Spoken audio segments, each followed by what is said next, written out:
referee. Rufus wanted the hand's favor, craved it, preached it, lived for it. Gideon wanted it gone, or at least exposed for the indifferent reaper it was. Neither would budge. Their roots ran too deep, carved in the sugary marrow of their beings. The sky split open with the wail of Terminus testing the faith of the Reds. It came down, bearing upon the assorted masses. Praise be to the fingers! Let the Reds bow to the master of fate and pray for salvation! Leader of the Reds preached as he stared skyward, his eyes wide in expectation as the fingers wrapped around one of his brethren. Blessed be the red gummy bear! Shouted the preacher as he raised his hands to the torn sky. I saw it. Where the fuck is it?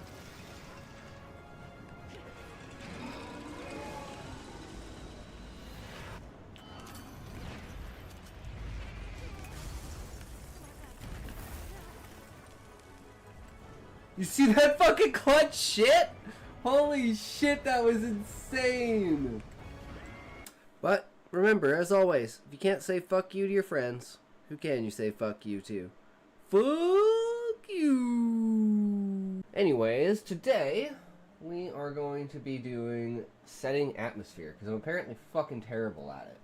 Setting the tone for a character with, like,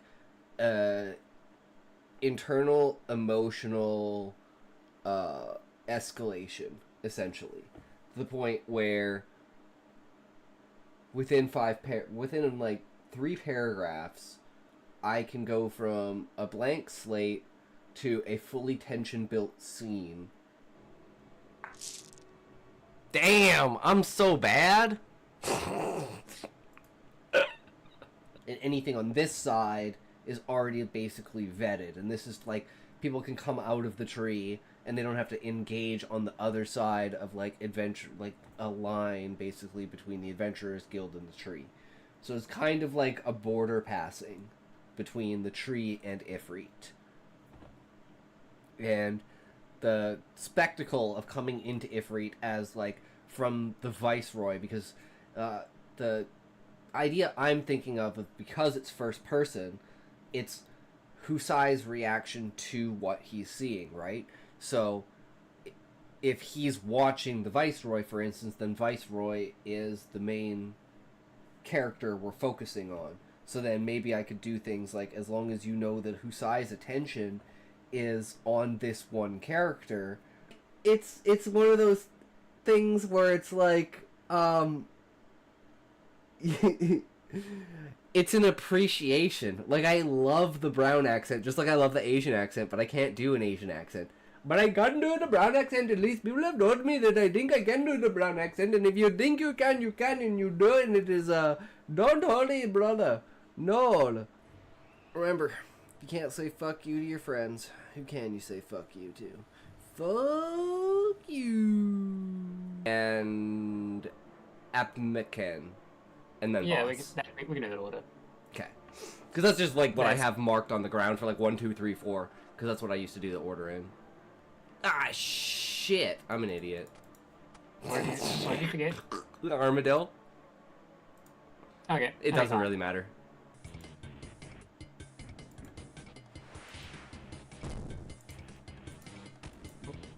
Yeah, I'm not going to be able to do that one. Oh, why am I...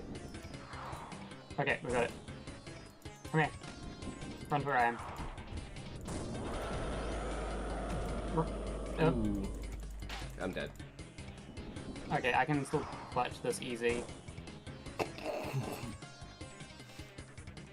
So bad. People that are really advanced at the game expect feeling special, and it's a really autopilot type of action. Yeah. Woo! Thanks. Carry is real. Just not going well. Just leave. Is there a quick exit?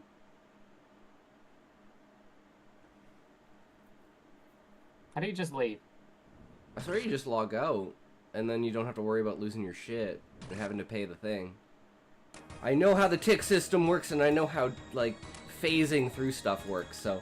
Hey! Woo! Clutch moment, boys! I'm clipping that.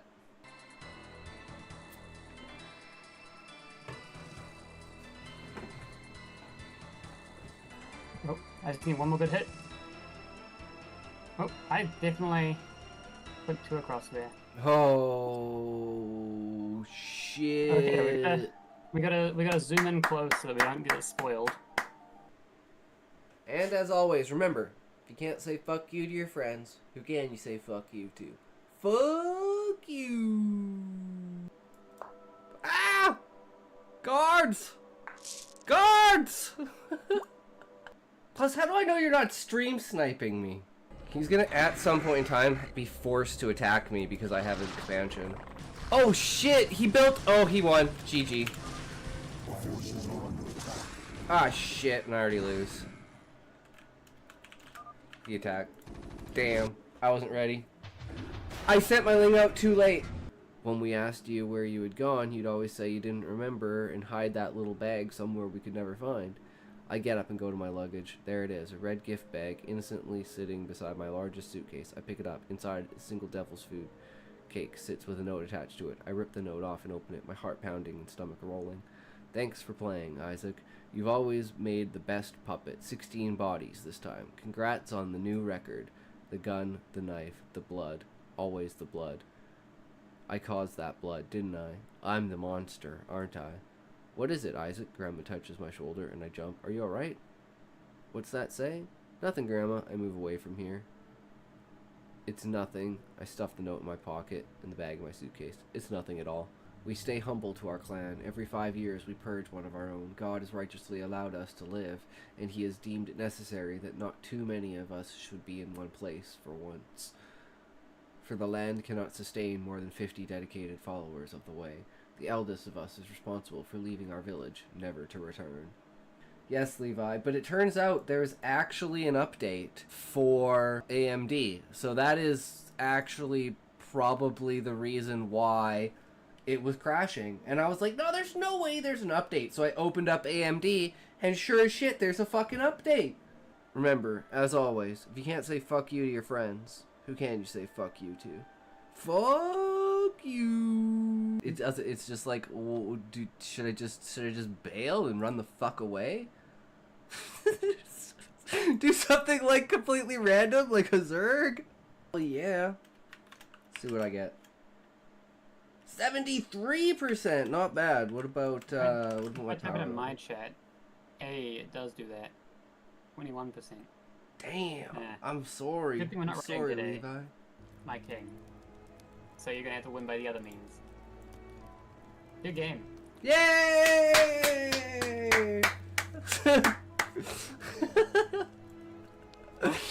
Oh, okay. That was an even faster win than my one.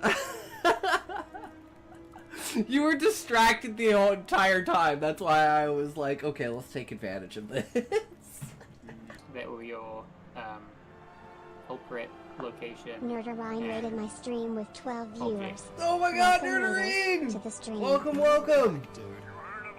Here we got someone in. Hey, Nerderine. Well, I will be there. Actually, they could take that. That's not a long castle, mate. There. That's a long castle, mate. The command center. Cancels the fucking command center. Oh, that's what I'm talking about. And starts 2 barracks. Cancels his main command. And then he's gonna be waiting for them to mine those minerals to be like, alright, Now, when's his command center up? And then he's gonna see the fire bat. He sees a fucking fire bat move out. Okay, you have to start a mass sunkens now. Like By way too colonies. late. That's way too late. You have to start it as they're leaving the natural. this is hero dying. And then Hero doesn't make it into ASL because of that. You're quite good at this, honestly. Oh, I'm so bad. Oh my god. Okay, yeah, no, I fucked up. But remember, as always, if you can't say fuck you to your friends, who can you say fuck you to? Fuck you. So technically this world is post-apocalyptic, and you do learn about that throughout the story. About the moon falling out of the sky, what the Monarch did, the war against the Beastmen, how it all started, and everything like that. It's a high quality heart. If you played like a video game and you know how it has like high quality gear, like HQ gear, less than 4 is like a high quality heart. It's heart +1. You know, it's upgraded. I mean, that's a very good thing to start with, because having just a base foundation of that is very powerful, especially if you have really, really good ideas. If you're really good at one thing that an audience can pick up on, it will carry you. I am relying on the fact that I have grand ideas that like, just flow, that people can attach to those ideas, and it's more about the ideas that I'm presenting to people. All of the perspective of all of my world building is through the eyes of my main character, and the discoveries that he's going to make throughout the book that evolve him. Yo, boys, we back. Welcome. So, back to the reacts. Today we got 2 videos. Hopefully we can get through them. We'll see how it goes. You know how it usually goes. Pretty, but we don't really, like, for a prologue, like, we have... I don't know where exactly it is.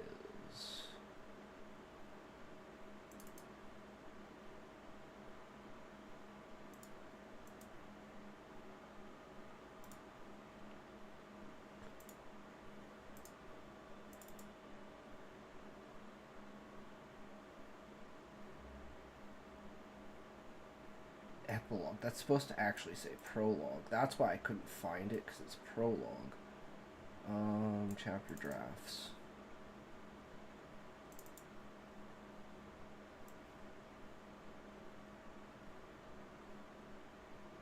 Yeah, this is actually prologue.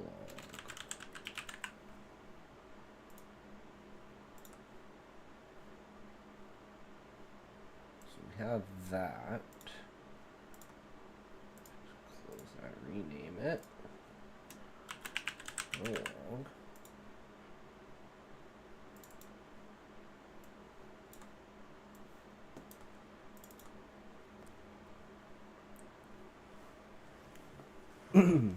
Alright, I guess we'll start with this, just to kind of put things into perspective. Now, this is like completely unedited, and it's just a basic idea. So this isn't even the full what would be prologue. This is just like kind of an idea to get you a feel for what the tree is like in the eyes of Husai.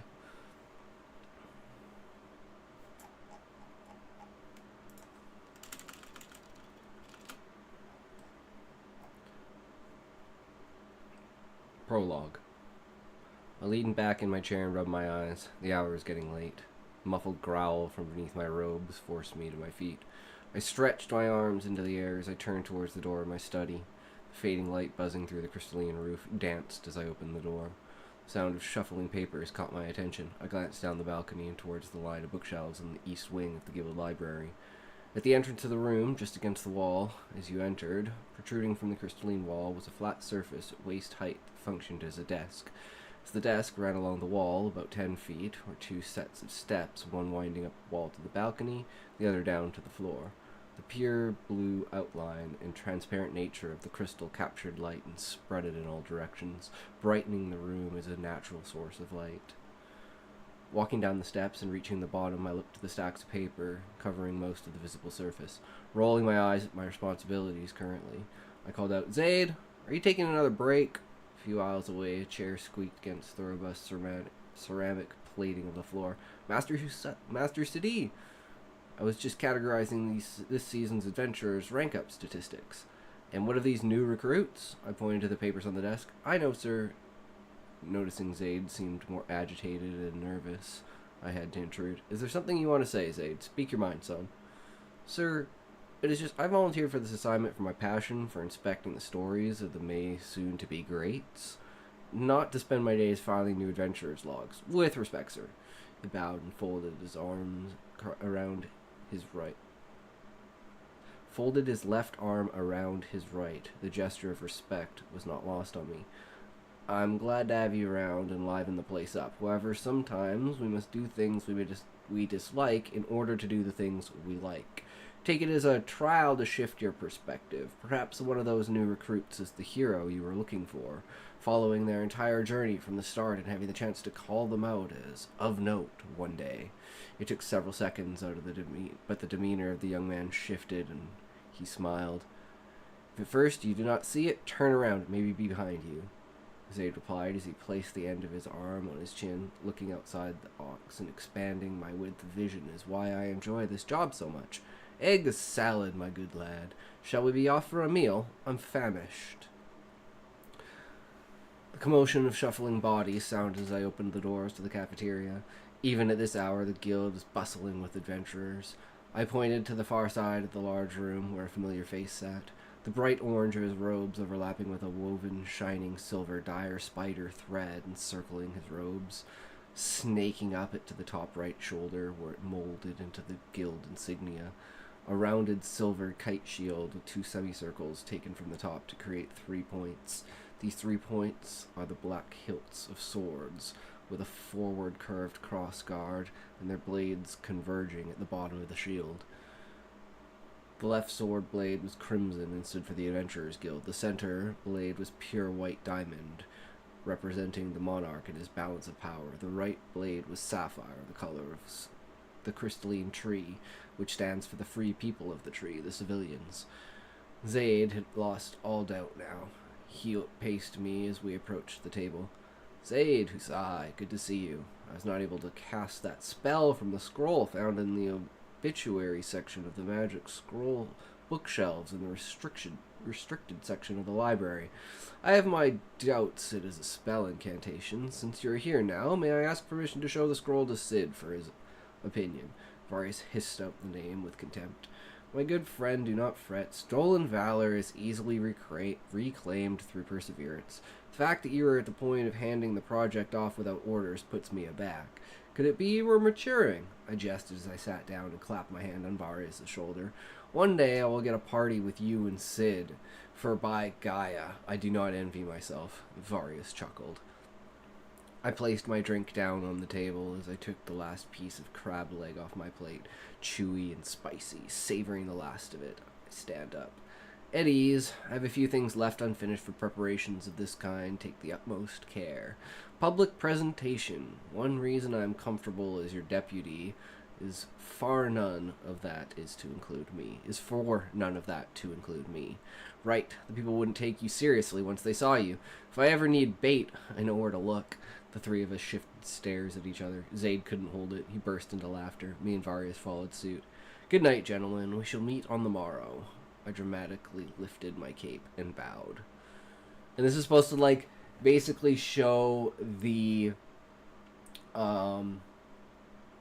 Husai's view of the tree. And it's like this jolly, awesome, great place to be and stuff. And this is just before chapter 1. And as he leaves here, he goes to his study and he finds the orb. And there's so much foreshadowing in here.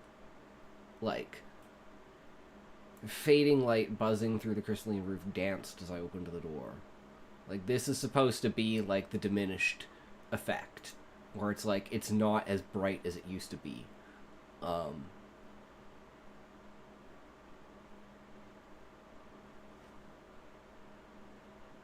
The conversation he has with Zaid about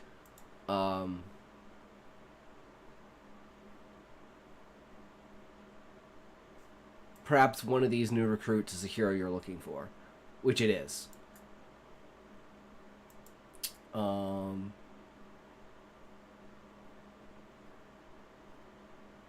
It's the only time you really see the guild insignia.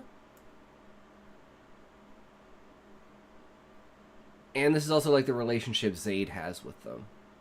And it shows like how Husai literally treats him like his kid, like he's taking him to basically dinner. And then he's talking about a party that he might get himself into. And literally the next day, he's talking to Sid and he leaves with Varius. And the only time Sid joins the party is after they gain Atomus. But it's before they gain Atomus, after they're kicked out of the guild. So once they're kicked out of the tree, because then Sid has nowhere to go, so he joins the party. And then it becomes like this offhand thing, because Varius is a very, like, eccentric writer type person, and Sid is very scientific and crafty, whereas Husai is very open to that because of his like one desire to know the truth of the world, so he knows he has to learn everything. But Sid's just like, I don't give a shit about your poetic bullshit. I just want to know how it works. Give me the raw data. I don't need some fancy story going around the data. So it's like they have their clash of views and stuff, and especially from like Varius asking for Sid's help during certain points in time, and Sid asking for Varius's help at certain points in time for like creative leniency. It's like, someone asked me to make this crafted item, I don't know, you give me your artistic idea towards it. So it's like through that they kind of like become like, they're friends. They're just kind of like at this point in time they're kind of at odds with each other because of an event that happened, which had to do with a play about an airship.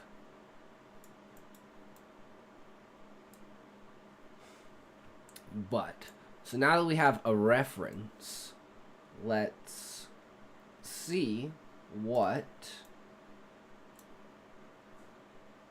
this is all about. Again, this is a Hello Future Me, and I believe this is a 6-year-old video. Yeah, and it's just his on writing. So, we are eventually going to watch all of these. We've done like look at my, well, actually, we're pretty much done. How many more do we need to do? Oh no, this is my watch later list. Never mind, I'm retarded. Let's see, how many are there? On writing.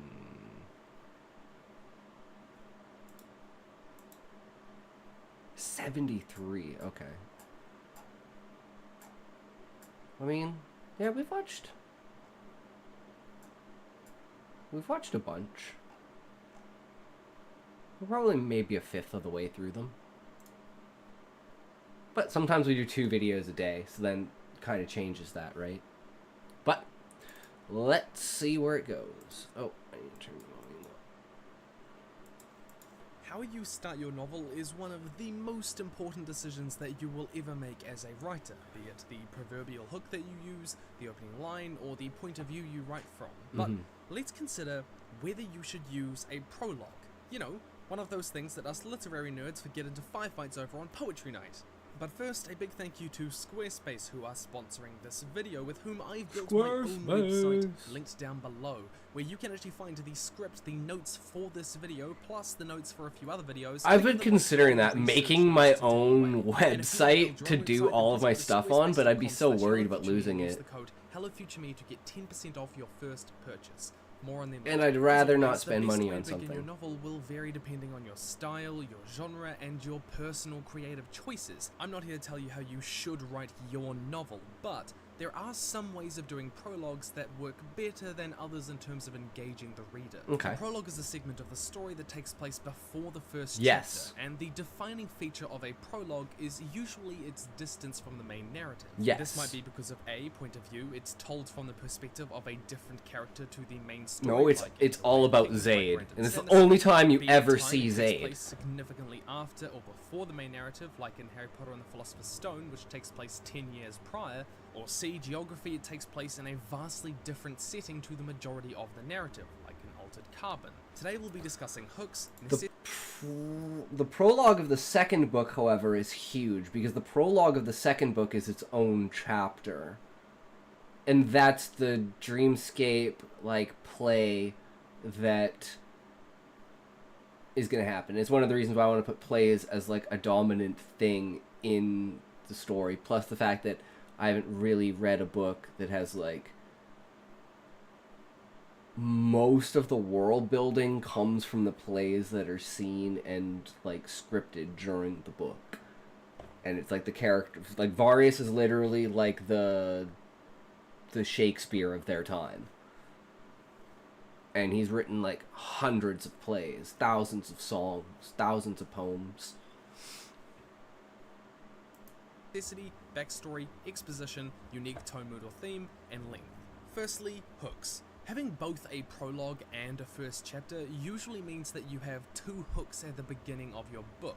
two big questions that you introduce to your reader. The challenge with this double hook structure is the prologue hook can undermine the tension arising from the hook in the first chapter. This is because some authors use the prologue to explain a mysterious element of the story. Imagine, for example, if Harry Potter and the Half-Blood... It kind of, like, the prologue is meant there to give you the connection with Zaid, because you don't ever see Zaid.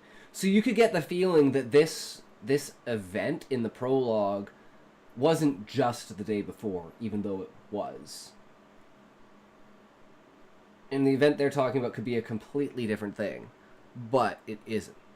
But the fact that it could be interpreted that way, and then when eventually you get to Zaid's death, and you look at the only time you've ever had an interaction with this character, other than being mentioned by other characters, is during the prologue, where the tree seemed like a happy-go-lucky place as opposed to the disaster that it is now. And it's that complete turning over point. And then the fact that Husai, like, directly will reference the conversation he had with Zaid. And that's another foreshadowing thing I forgot, is it's not just that what he told Zaid would come true, that he would be the one who would find the Warriors of Light, but it's the fact that he told Zaid that he would be like a crucial step. And the fact that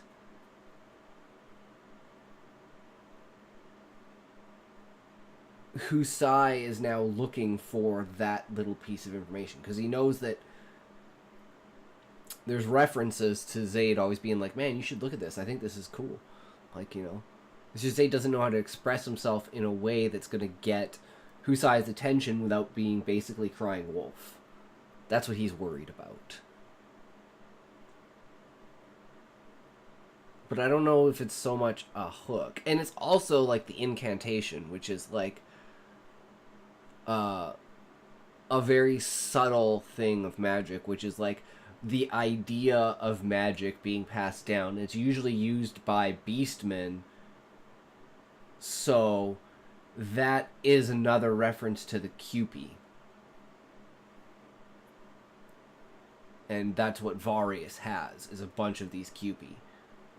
And he knows that they're supposed to be like spiritual incantations from beastmen, but he doesn't know how to read them. So, and it's kind of a lost art. Like, they just replicate them. They don't actually know what they mean. Fafnir's like the only one who actually really knows what they mean, because the dragons were the creators of this that told the beastmen to do this. That's why most of the beastmen, it wouldn't be something they passed knowledge on, because they wouldn't have had knowledge about it. Only the high class of the species would have the knowledge for that. Prince used a prologue hook that explicitly depicted Snape making the unbreakable vow to kill Dumbledore if Draco could not do it. Then, in the first chapter, the hook was Harry suspecting that Draco and Snape were up to something. There are two problems here. Firstly, the reader would already know what Draco and Snape were up to, meaning that the hook in the first chapter carries no weight. Secondly, it makes the prologue pointless. If the reader was going to wonder what Draco and Snape were up to by the first chapter, then the prologue is just slowing down the reader getting to that point. So instead, when using this double hook structure, it's important to have each hook target a different question in the narrative. Rowling understood this, and in Half-Blood Prince, Snape's prologue leaves the reader wondering what has Snape promised to do if Draco can't, while the first chapter has nothing to do with that. Instead, it starts off with Dumbledore offering to take Harry on a secret mission, leaving the reader wondering, what is Dumbledore planning? Now, these two hooks eventually become somewhat connected, but that's not till way later in the book. Yeah, a quarter of the way into the book. I really encourage you to watch my video on writing the first chapter, where we discuss the 3-act structure, opening lines, and the book in far more detail. So your prologue I'll have to watch that one. Chapters, maybe actually we'll not do prequels. Maybe we'll do that as well. Because we've already written it. Is it lets you write from a different character's point of view, or at a different time, or in a different place. place. This means that they are often used to depict pivotal scenes crucial to the development of the tension in the story that the characters in the main narrative couldn't possibly be aware of. For example, in a Game of Thrones, the prologue is written from the perspective of a Night's Watchman, Yeah, and it who's depicts the mysterious others far north of the Wall murdering a number of the Night's Watch, raising wildlings from the dead, and playing Tetris with their bodies. This A tells the reader that there are fantastical elements coming, and B, it introduces the threat that one of the main characters, Jon, will face but cannot be aware of yet, as the supernatural threat doesn't even appear until chapter 52, 500 pages into the story. Instead, at the beginning, it's this medieval realism, and Jon is neither at the Wall nor does he know what's going on there, so it'd be incredibly difficult to introduce this supernatural threat in the main narrative without dropping awkward exposition of, so, did you hear about how there's like ice zombies? Lol. So undead. The prologue hook should be something that cannot be effectively communicated early in the main narrative, because either the main characters cannot know about it or suspect it, but is still crucial to the development of the tension later in the story. True. Secondly, necessity. The prologue is the first experience that the reader has of your story, meaning it's even more critical for you to consider, why is this segment necessary to read? Something you should actually ask about every part of your story, by the way. One great example of a necessary prologue is in John Green's Paper Towns, where we get a scene in the past of Quentin and Margot finding a dead body in the park. Now, this scene is crucial because of one particular line. Lots of people get divorces and don't kill themselves, I said. I think I maybe know why, she finally said. Why? Maybe all the strings inside him broke, she said. This line introduces the metaphor of the strings that Green repeatedly references throughout the book. It's even the title of 1/3 of the book. Without showing the reader where this metaphor comes from and Margot's way of thinking, we wouldn't be able to as accurately grasp the themes and how Quentin thinks about Margot, which is a massive part of the story. The information given in this prologue is immediately relevant to the reader's understanding of the story, its themes, and the way that it is presented is far more visceral than if we were just told about this experience from when they were kids. But let's talk about something that I know a lot of people are concerned with when writing a prologue. Character backstory, and specifically when and whether it's necessary in a prologue. So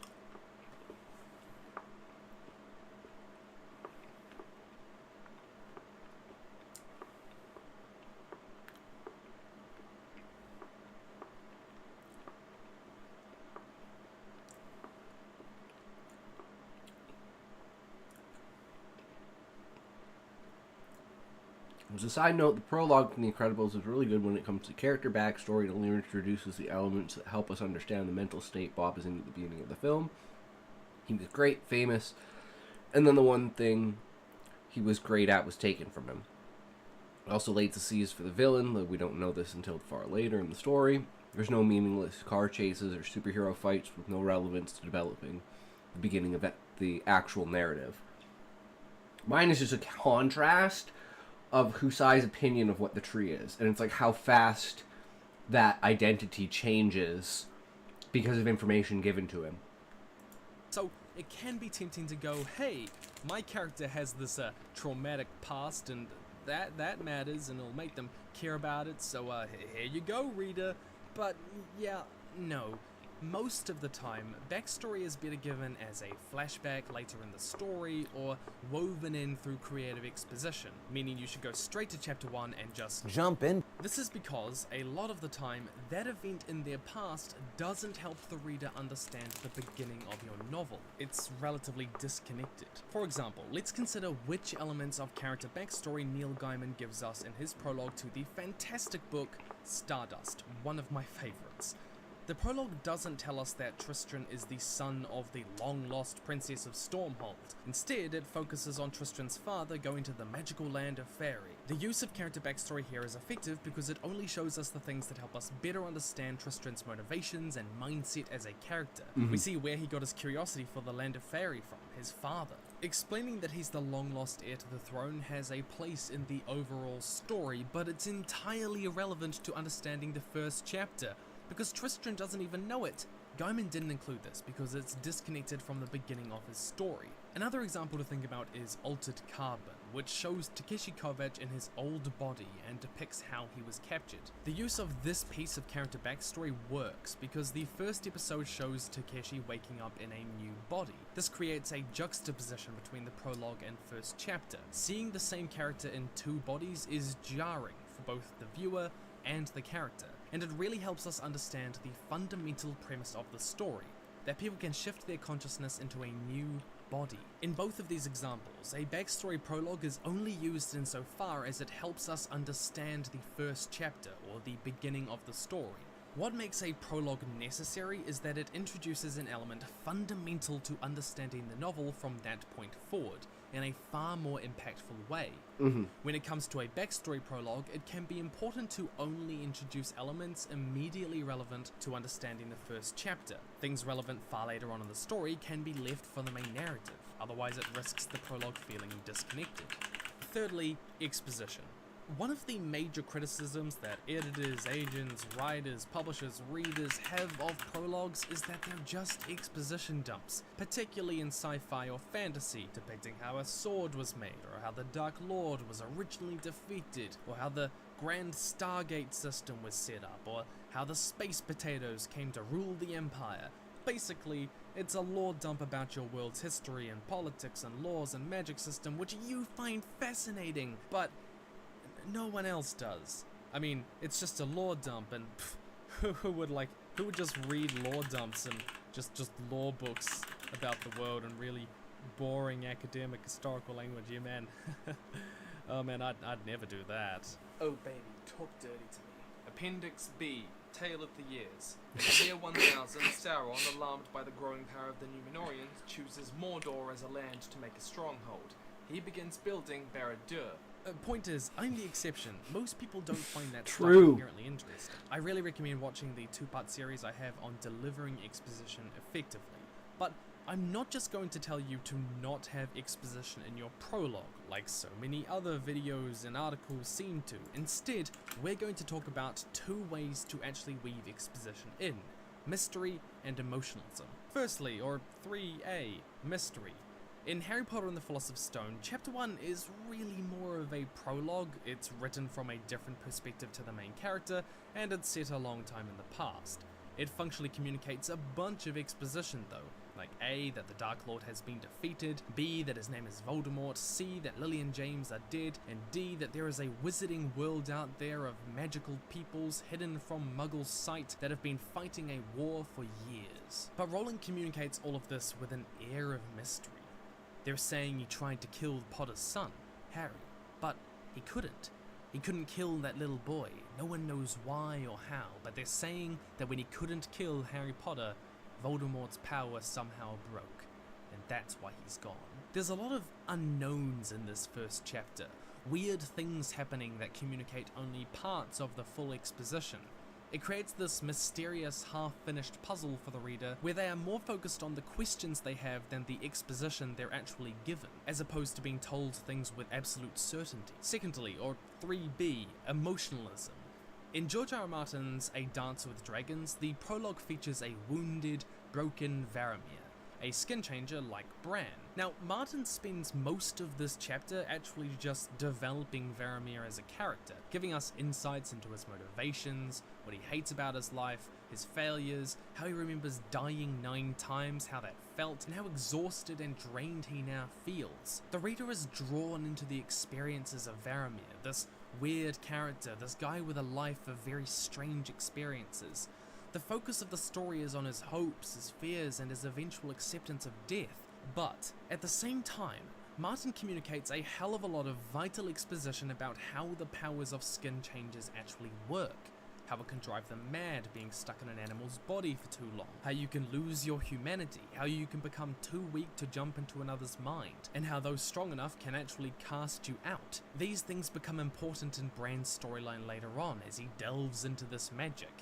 In the case of both Harry Potter and A Dance with Dragons, the authors only communicate the vital things they want us to know. Rowling doesn't talk about the 1692 Statute of Wizarding. Yeah, it's like they, in the prologue, they don't talk about actually going to the inauguration. Like, they kind of mention that something's going on. Husai's, like, been working on something, which is the speech that he's been working on, which is the first line, of the first chapter when he hits the study, and he's like, I'm more of an improviser than I've ever been, a speechwriter. As well as, like, what was the other one? Setting up the QP.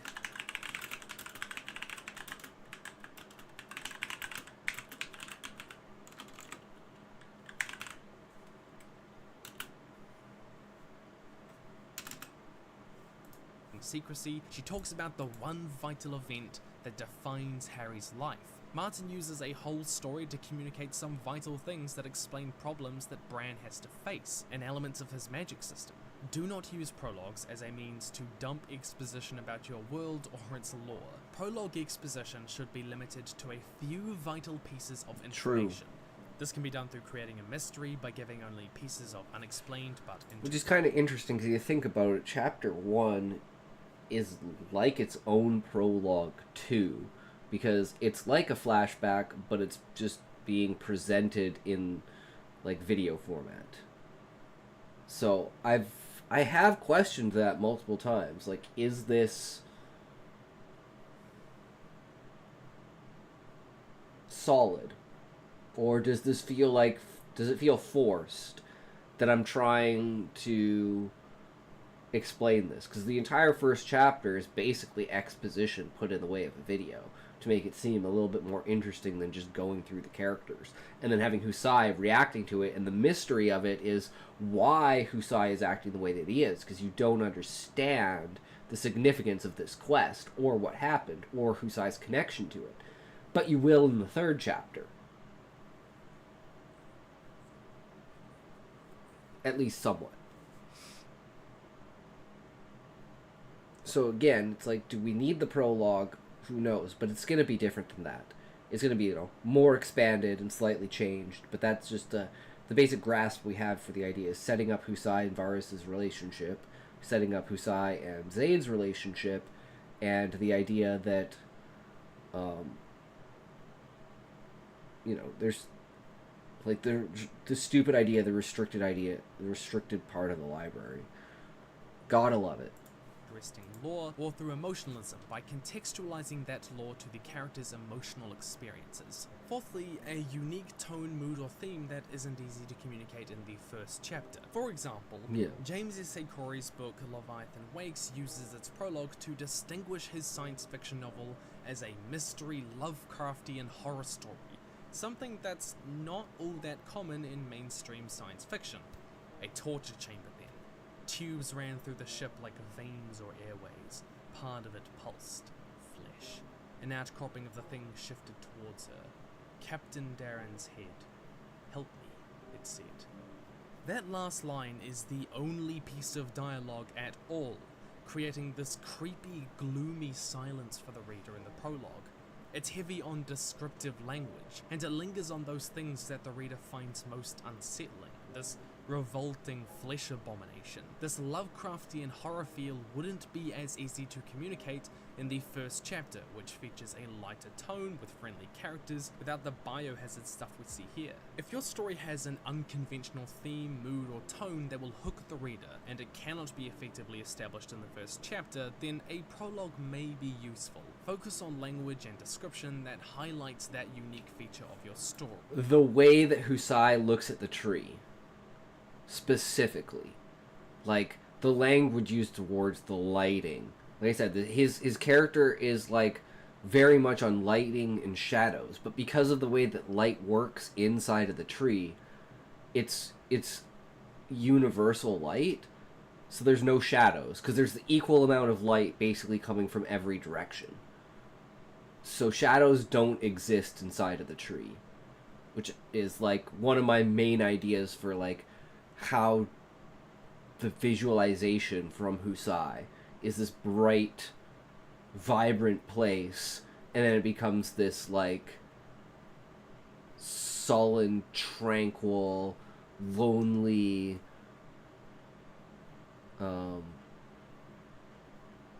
like distilled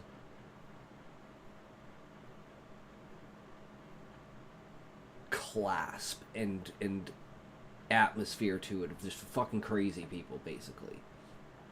The fanatics. But don't confuse using your prologue to establish a unique tone, mood, or theme with using the prologue to have an exciting opening to your book that the first chapter cannot provide. No, the If first that's chapter is reason for you exciting. having a prologue, then change your first chapter. It should be exciting by itself. True. Agents and editors are very aware of this trick. And The worst part is like the first chapter for me, because trying to get into it is so like, ugh, it's a drag. Whereas I want like the prologue's like not even a page long, and then it's like, oh, okay, well, now we're in the thick of it. So it's like the prologue could almost be part of chapter 1, but it's that mood setting that you only get from the first, like, paragraph or two until Husai notices the orb. And it's like, it has to set up the fact that that's another thing that makes you connect, let the prologue happen just now, is the fact that someone was in Husai's office while he was out with Zaid at dinner. And the fact that it said that the Adventurers Guild, even at this time of night, is completely bustling with adventurers, because kind of night and day don't really exist inside of the tree because you don't get fatigued, so you don't need to sleep. Now, that doesn't mean you can't get, like, mentally fatigued. It just means that your body doesn't get weary or tired. So you basically have, like, infinite stamina. But your mind is a different story. So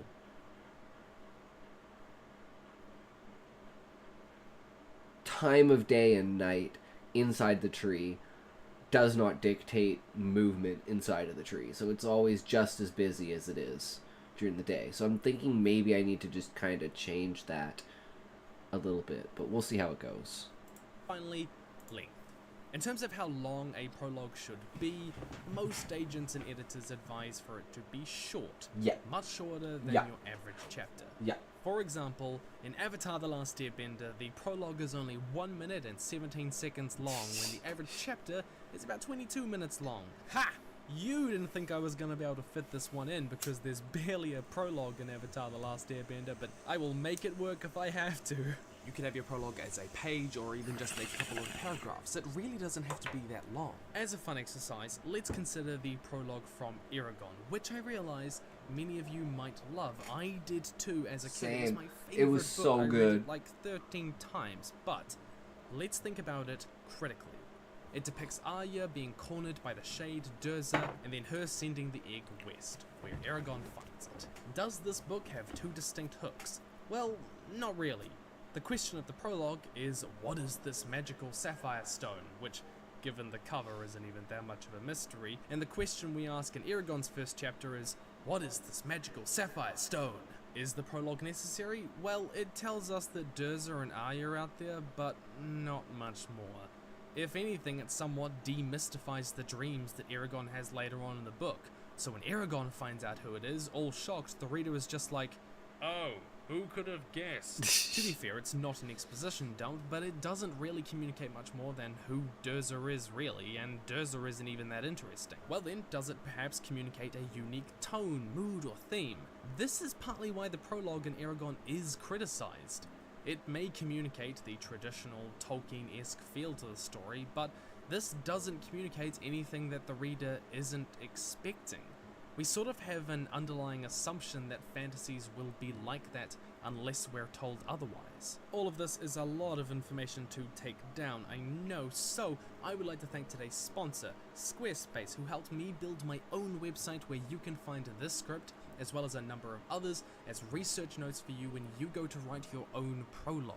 If you are interested in building your own website, then Squarespace has turned out pretty damn great for me. It's easy to use for any kind of artist, writer, photographer, or whatever else you might be, and I found it super easy to use, easy to get a handle on for someone who isn't that great with website building by itself, and it has 24/7, 365-day support for those who want it. If you want to start building your own website, try my Squarespace link. That's kind of important to help you along with that. You will get 10% off your first purchase with them, and if you just go to squarespace.com/HelloFutureMe or click the link in the description, you can start building your own. That's squarespace.com/HelloFutureMe to get started today. True. Link down in the description. So what have we discussed today? Firstly, have hooks that target 2 different points of tension in the narrative in the prologue and first chapter. Check. If used, that hook should be something unable to be communicated through the experiences of the main characters. Check. Secondly, a prologue must be necessary. Backstory prologues are generally better if they only provide backstory insofar as it helps the reader understand the very first chapter, or at least the beginning of the story. Thirdly, avoid prologues that are exposition dumps. Weave exposition in through emotionalism and mystery. Fourthly, Check. prologues can be used to communicate a unique tone, mood, or theme that can't be effectively demonstrated in the first chapter. Check. Ultimately, don't do a prologue unless it's necessary and you can do it well. But Yeah. at the same time, write the story that you want to tell. Maybe it might not be the best storytelling technique. Maybe it might make it a little bit of a drag at the beginning. But if that is the story that you want to write, then your only responsibility as a writer is to do that. True. You're not obligated to stick up to these standards that people hold up online. I'm just Dogmas here to about try and give writing. some thoughts for you to consider. But that is all from me. My question, what happens in your prologue? Why does it work if you used one? And if you haven't, what would your prologue be like? Let me know down in the comments below. In the meantime, come follow me. Alright. So maybe we should, instead of doing prequels, we should do chapter 1. So let's go to the playlist. On writing. So I think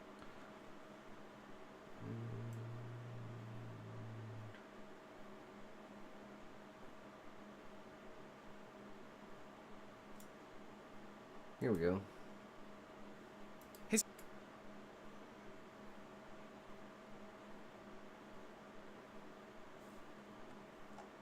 So this is Prologues.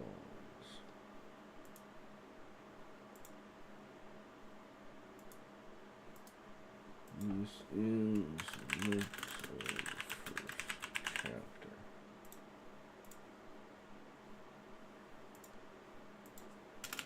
Alright.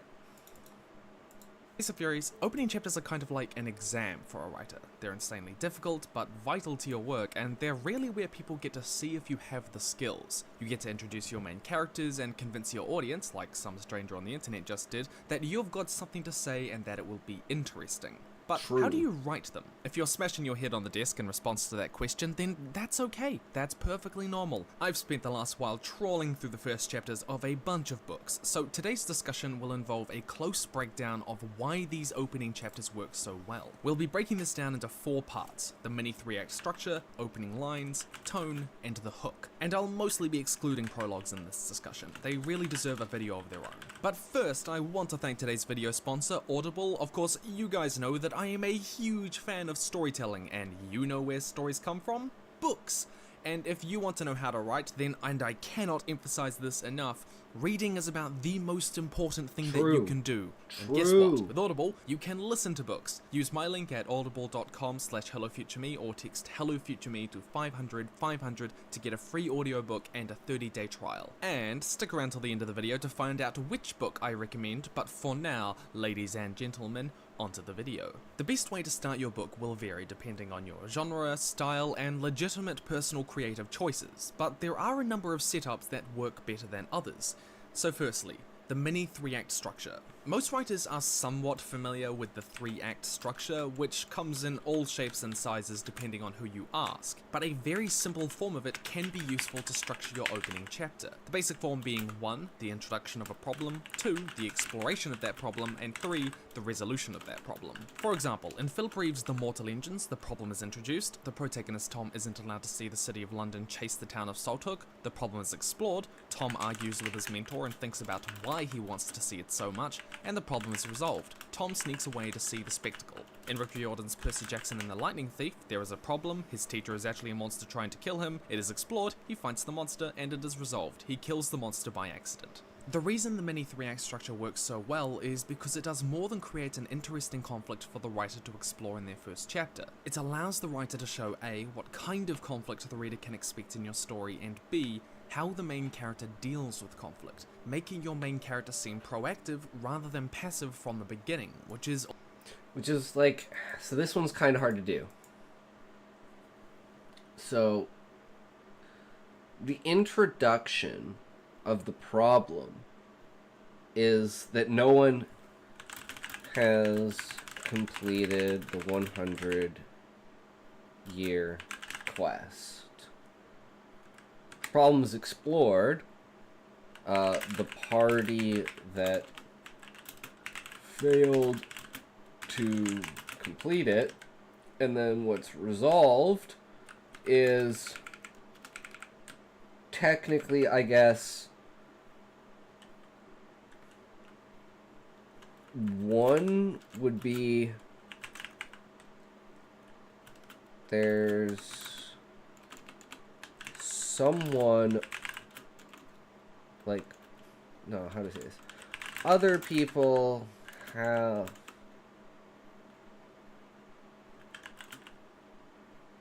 I don't know how to say this, but like other people have said, like, someone put this here. Someone put the calm pearl there. So that opens a new problem. But the fact that someone knows it and that the person on the video looks like Husai. Third, awakening Fafnir.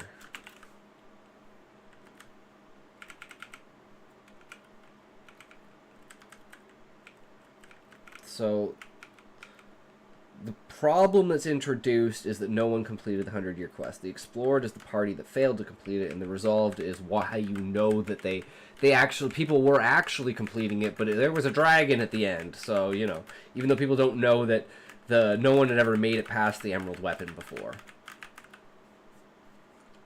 And the emerald weapon's not completely fucked, so it's fully charged and fully ready to go now. Again, but Fafnir already left. So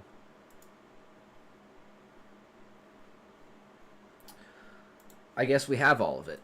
Always more interesting, though it is important to note that these problems can be internal or external, personal or physical. The problem you choose should naturally arise from your world building. What kind of problems does this world you've set your story in create? In The Mortal Engines, the first chapter immediately establishes that the lack of resources is a massive source of conflict in the story, with cities attacking one another for them, and this in turn establishes setting, something of a barren wasteland. Riordan's opening problem immediately establishes that Percy fighting monsters from Greek myth will be the sort of conflict that the reader can expect, which in turn establishes genre, a fantasy adventure. If the opening chapter problem is about them suffering from a crippling lack of motivation after 5 years of university that has just become mind-numbing by this point, then the reader will expect school-based conflict to arise. Either that, or it's probably my biography. I just want to be done. And this method also allows you to introduce how characters approach problems, whether they're full of self-doubt, overconfidence, physically adept, or they trick their enemies. And this can help introduce aspects of your character, especially if they have quirks or a unique perspective on the world that makes them interesting.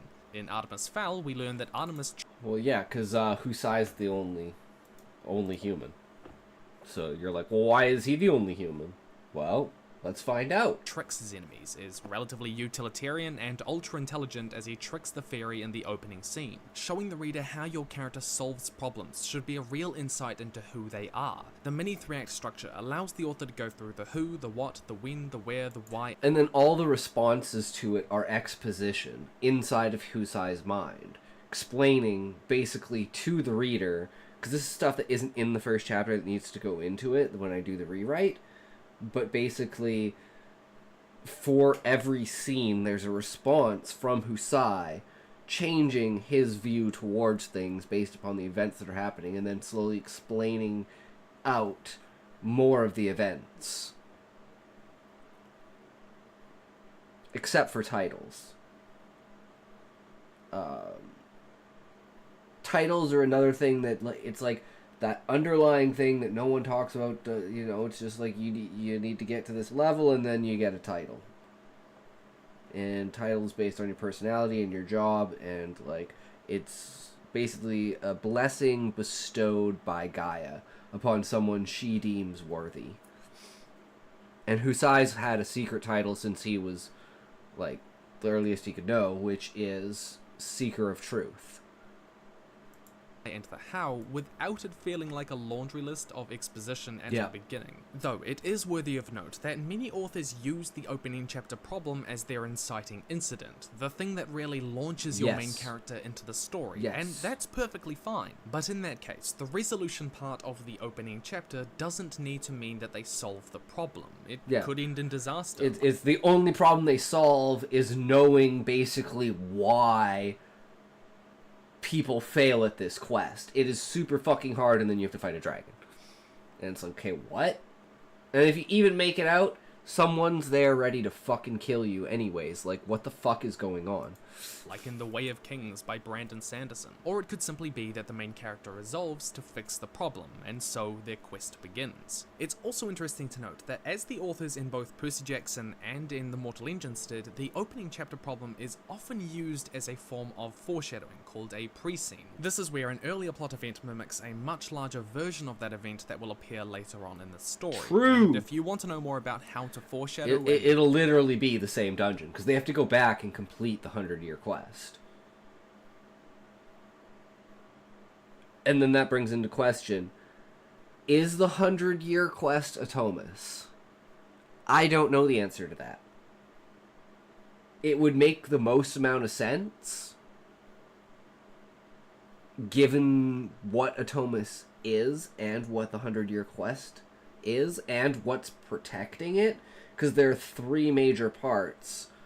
The Sapphire Weapon, the Emerald Weapon, and the Ruby Weapon. And each one of them is guarding one of the three great treasures. One's guarding the domed city at the base of the roots. One is guarding the... I lost my train of thought. I'm retarded. One's guarding the 100-year quest. And the other one is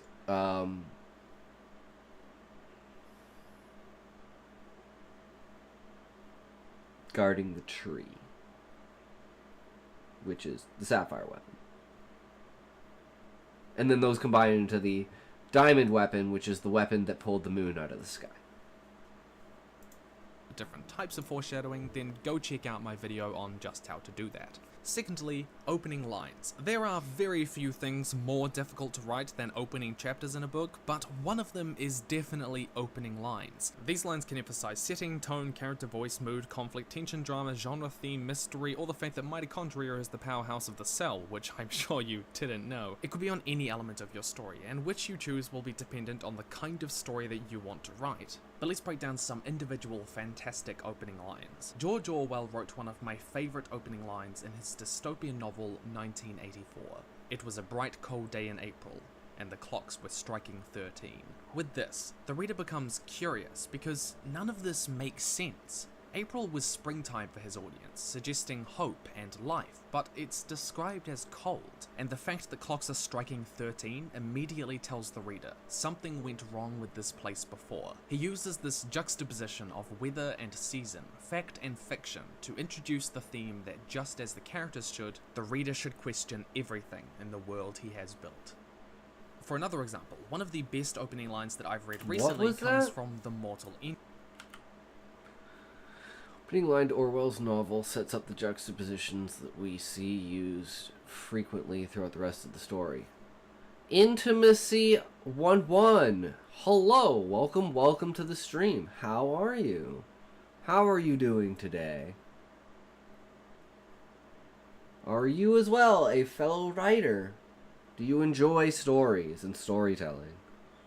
Well, you're in the right place if you do. For another example, one of the best opening lines that I've read recently comes from The Mortal Engines. It was a dark, blustery afternoon in spring, and the city of London was chasing a small mining town across the dried out bed of the old North Sea. Reeves uses his opening line to establish setting, primarily, and from the... Okay, well, let's look at mine. Because my opening line is Husai entering into his office and inspecting something curious. And then you kind of get a little bit of taste of magic. So...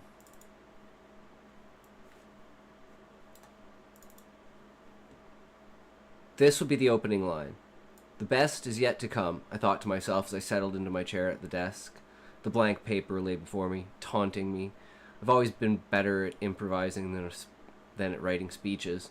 I drummed my fingers on the desk, leaning back, when a glint of light caught my eye. I perked up, scanning the room curiously. Everything seemed in its place, yet the source of the reflection beckoned me. I reached across the desk, my hand closing around the mysterious object. I think that's a pretty solid first line, like introductory line. Like, it's saying that, like, he's excited to see something happen. He can't finish what he's doing, which is writing a speech. And it also sets up his character with how the language is set, because, like, drumming his fingers. Technically, he's the only person who has actual fingers.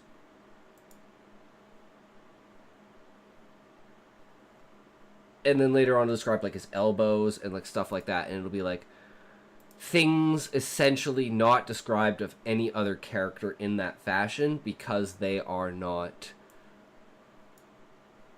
they just don't have the type of structure of appendage, right? Insectoids, avians, and octopi. And then he's the only human. So I think actually our first line hits pretty fucking hard. That's pretty legit.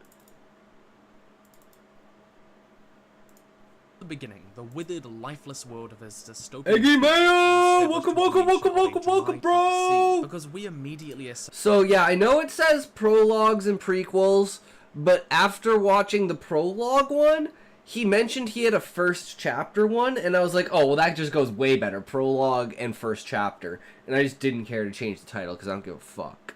We might even do prequels afterwards, because these were both pretty short videos.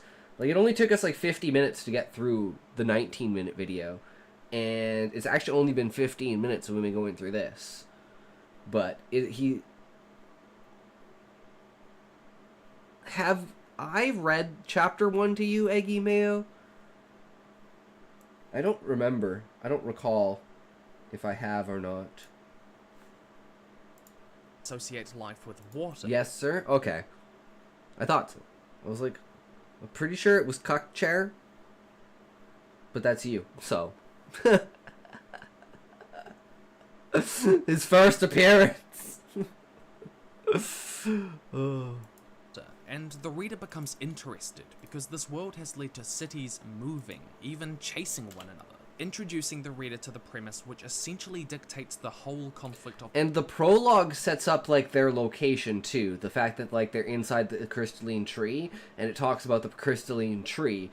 And then the prologue takes place literally 5 minutes. You raided Levi, and he told us off for beefing. He said no beef on his streams. Yeah, that was funny. Me and Valium just teasing each other as usual. Yeah, I know, right? I heard that and I was like, oh, you're no fun. It's all about the chat, man. The chat makes the stream. Like, oh my god. All of my clips are because you guys in the fucking TTS, man. That's what makes this shit. Oh my god. Is it gonna break again? I totally forgot to turn it on, and now it's telling me that it doesn't exist, which means, yeah, I'm not logged in. Ugh, I love it when Botrix resets on me. Okay, let's see if this works now. No, I think I need to exit this and reopen it. There we go. Now, are the settings correct? Is the question.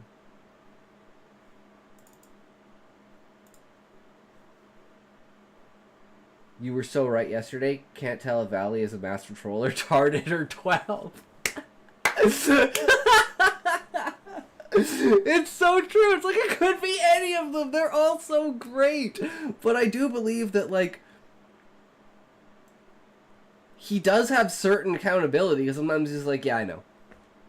And you're like, then why? But his name, too. So it's like, there's also the layer that he's playing to his name that he's fucking crazy. I absolutely fucking love it. Okay, let's try this and see if it works.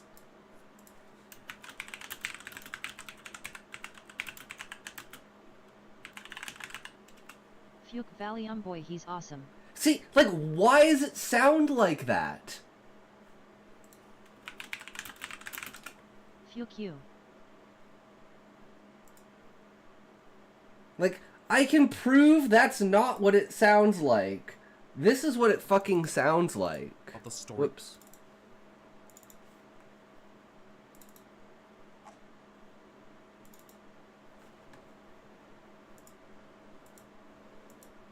Why is she doing a slightly racist Chinese impression? 2-month-0 and 2 sub-tiers that I offered. But on Twitch I am just a socks. Not Yeah. even sub a shame vol UHEAR me. And Eggy is a rat. Feeling was immaculate. To feel so worthless. Valium, we are yorking it to the story. Stop using TTS for a minute. But I love him. Avendouch, he likes femboy. I accept his phantasm. Okay, I shut the fuck up. This sock ain't gonna get pregnant on its own. So true. But yeah, I don't know. It kicks me out of Botrix, and then for like one stream, it's like she's going like this. Yeah, I'm gonna talk to you now because this is how I talk. It's like, okay. I'm like, what, bitch? When Valium Boy gets in here and it doesn't work, he's gonna be fucking pissed, bro. I don't know what to do. Because, like, if I go to the settings...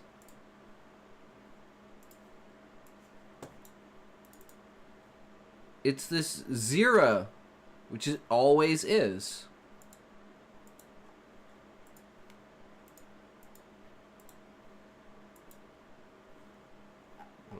Save settings. And the pitch is 1. It's always 1.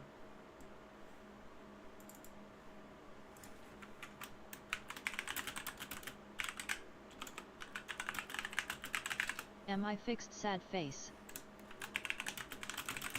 No, I'm not. Fuck. I don't know. It's just broken. What if I go platform and I go kick?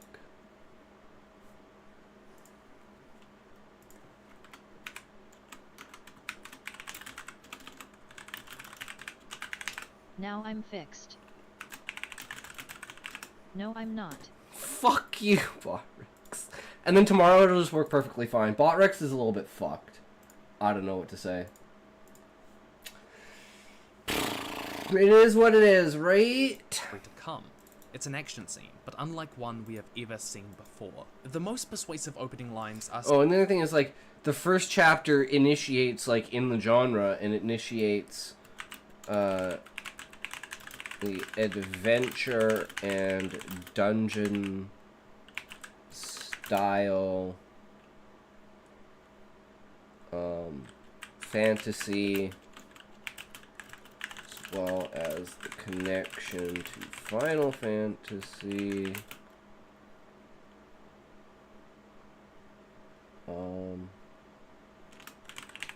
Introduces the main mechanic for magic and combat damage, which is like rifts into fissures into implosions.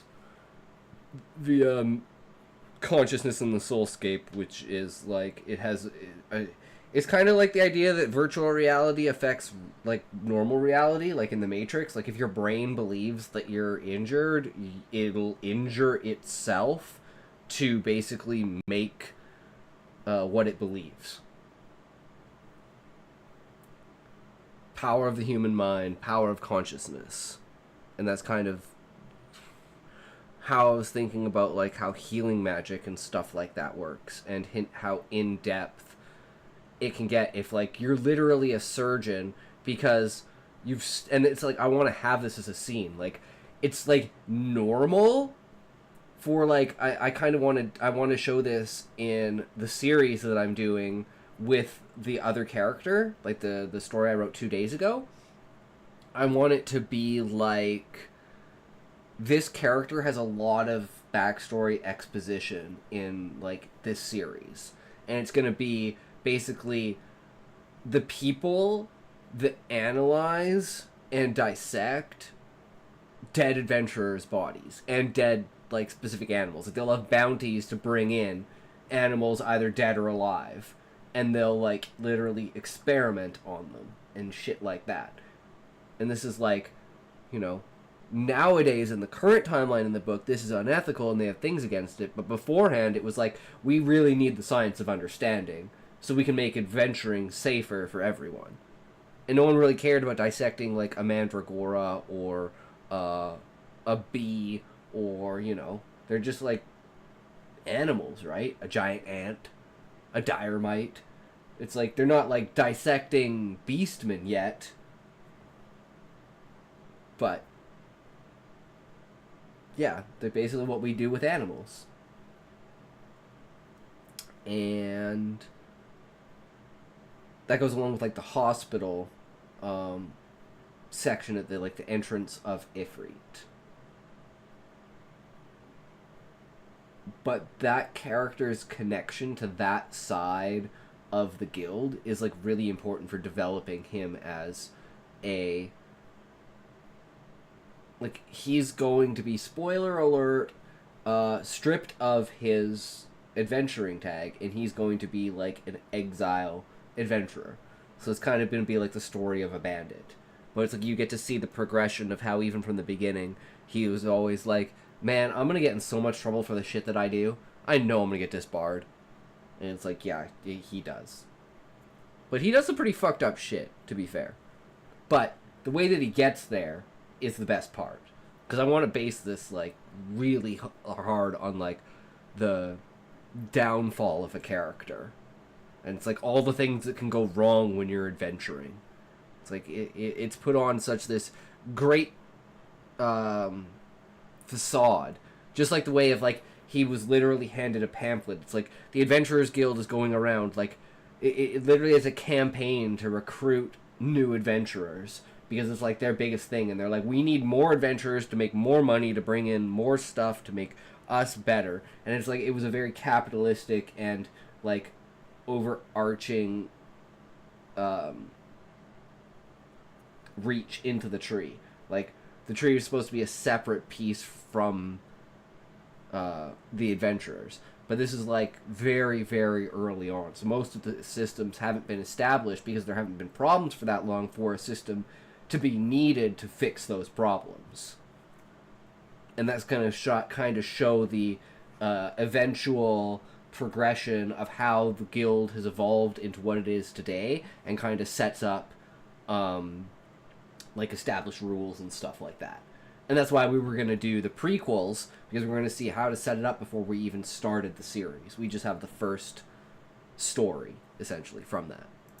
Succinct and not superfluous. To do this, it can be effective to not have more than one central idea to your opening line, like 1984 chooses to set up its thematic question. And it can be tempting to bring in as many intriguing elements of your story as you can because you have so much to say and you want to bring the reader in. But picking one central element for that opening line allows the author to... The one central element to that opening line is the fact that Husai is human.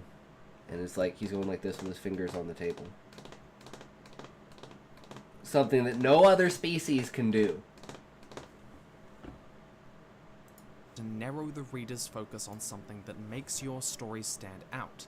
This doesn't need to be the most important element of your story, but it should be an interesting central element that you focus on. In 1984, it primarily works to set up a powerful theme that Orwell wanted to discuss. In The Mortal Engines, the city chase sets up the unique setting of his world, and in King's The Gunslinger, he opens with the man in black fled across the desert, and the gunslinger followed, introducing the conflict between his protagonist and antagonist. For the record, when I use the terminology opening line, this can include the first paragraph or so. The same rules still apply. In Cornelia Funk's Inkheart, he takes 2 paragraphs to establish his central idea, that books are magical. I could spend all day talking about the opening lines of these famous stories and why they work so well.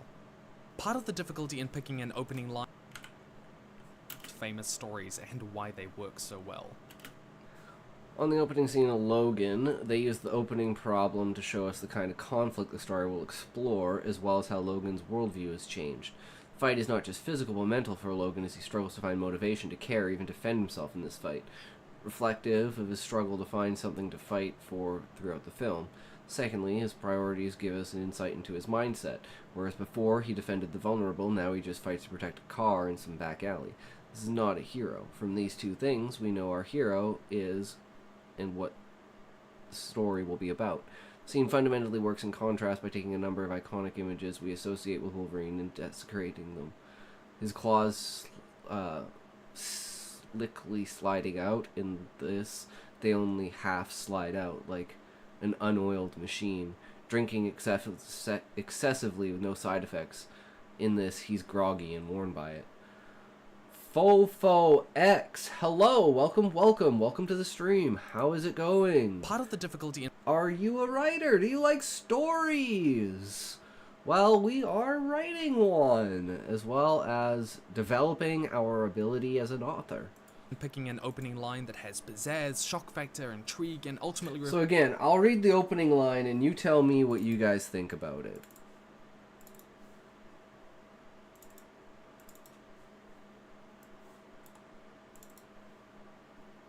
The best is yet to come, I thought to myself as I settled into my chair at the desk. The blank paper lay before me, taunting me. I've always been better at improvising than at writing speeches. I drummed my fingers on the desk, leaning back. When a glint of light caught my eye, I perked up, scanning the room curiously. Everything seemed in its place, yet the source of the reflection beckoned me. I reached across the desk, my hand closing around the mysterious object. So it's like, he's looking forward to something, right? This is the mood that it sets. He's looking forward to something. He's laid back. Where is it? Yeah, he leaned back in his desk. So he's like laid back, drumming his fingers, which technically he's the only one who has real fingers. And then this is where it instantly changes. He perks up, scans the room, and then there's a mysterious object. So it gives you all of this insight just in this first chapter, or this first paragraph. And it's like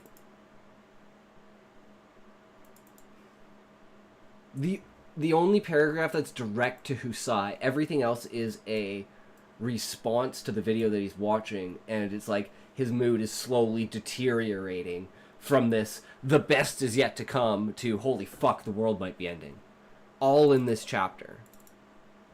So that's why it's like super important to have that kind of, and then even with the prologue, like that chipper, life is good, I'm excited for tomorrow feeling to be like the dread that's overcoming him to, you know, lines of thought in his head as to, like, how could this possibly happen? Who had this? Why have they had it now? Why are they giving it to me now?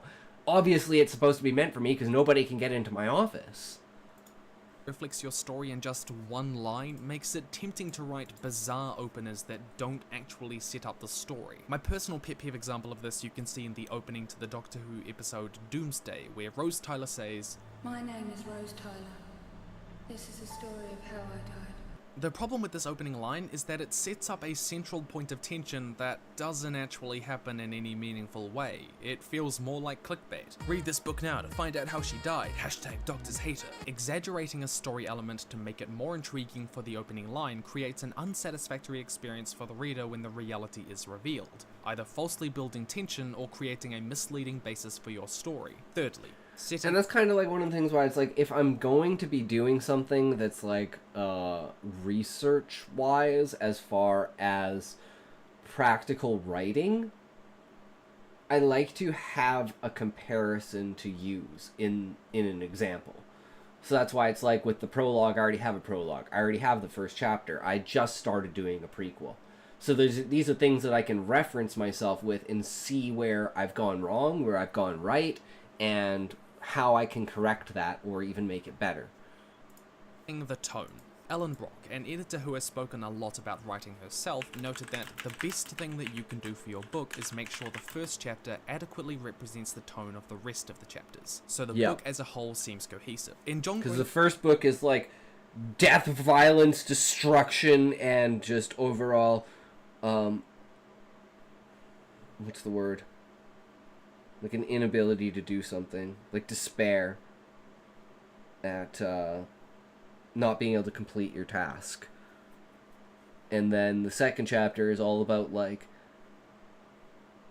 political strain.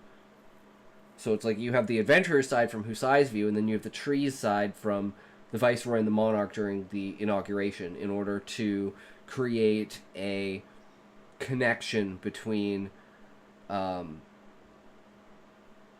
or I guess establish that they're two separate things. That the Adventurer Guild is for being outside of the tree, and that for the tree itself, this is the governing factor. Otherwise, Husai is the governing factor of the entire guild, because he's the guildmaster.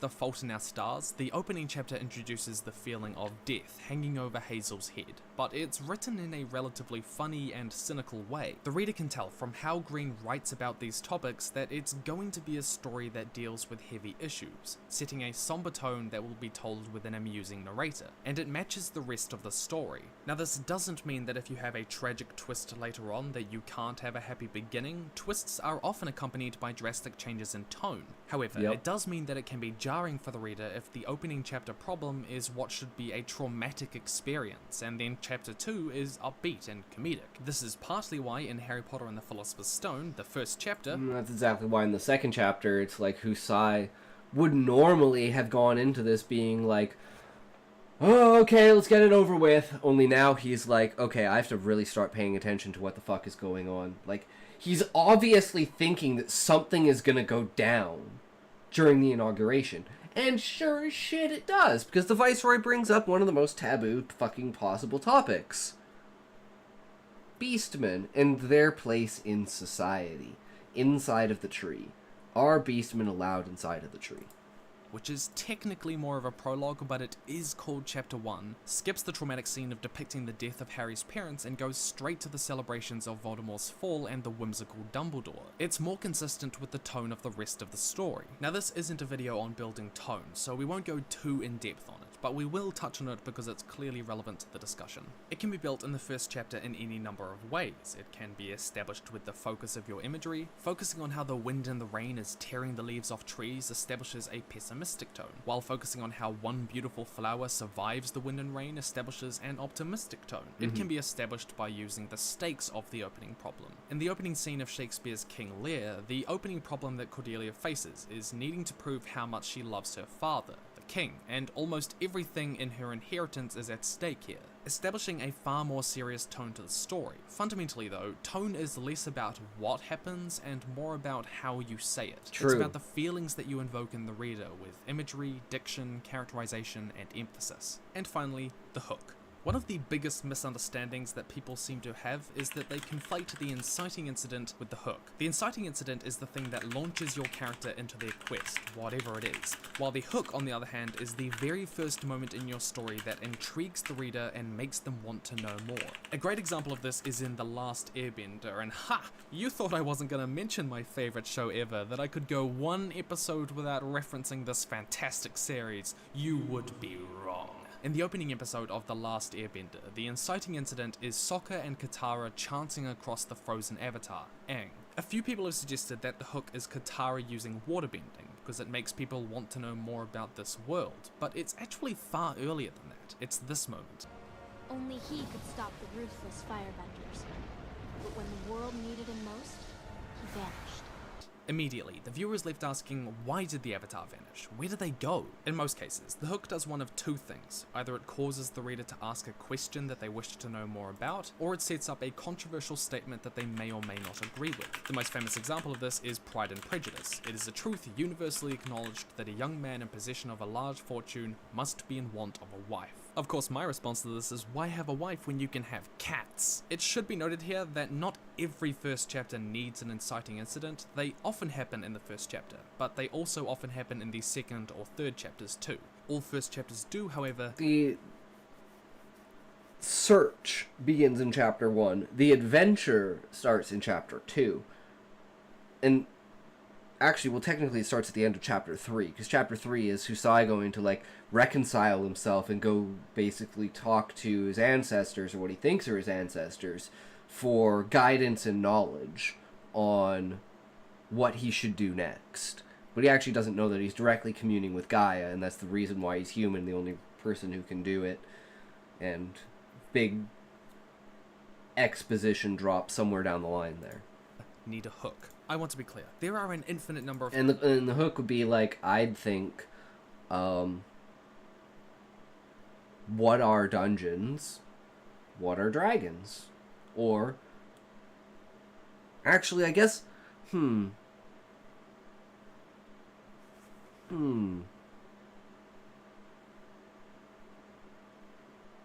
like, the hook could be,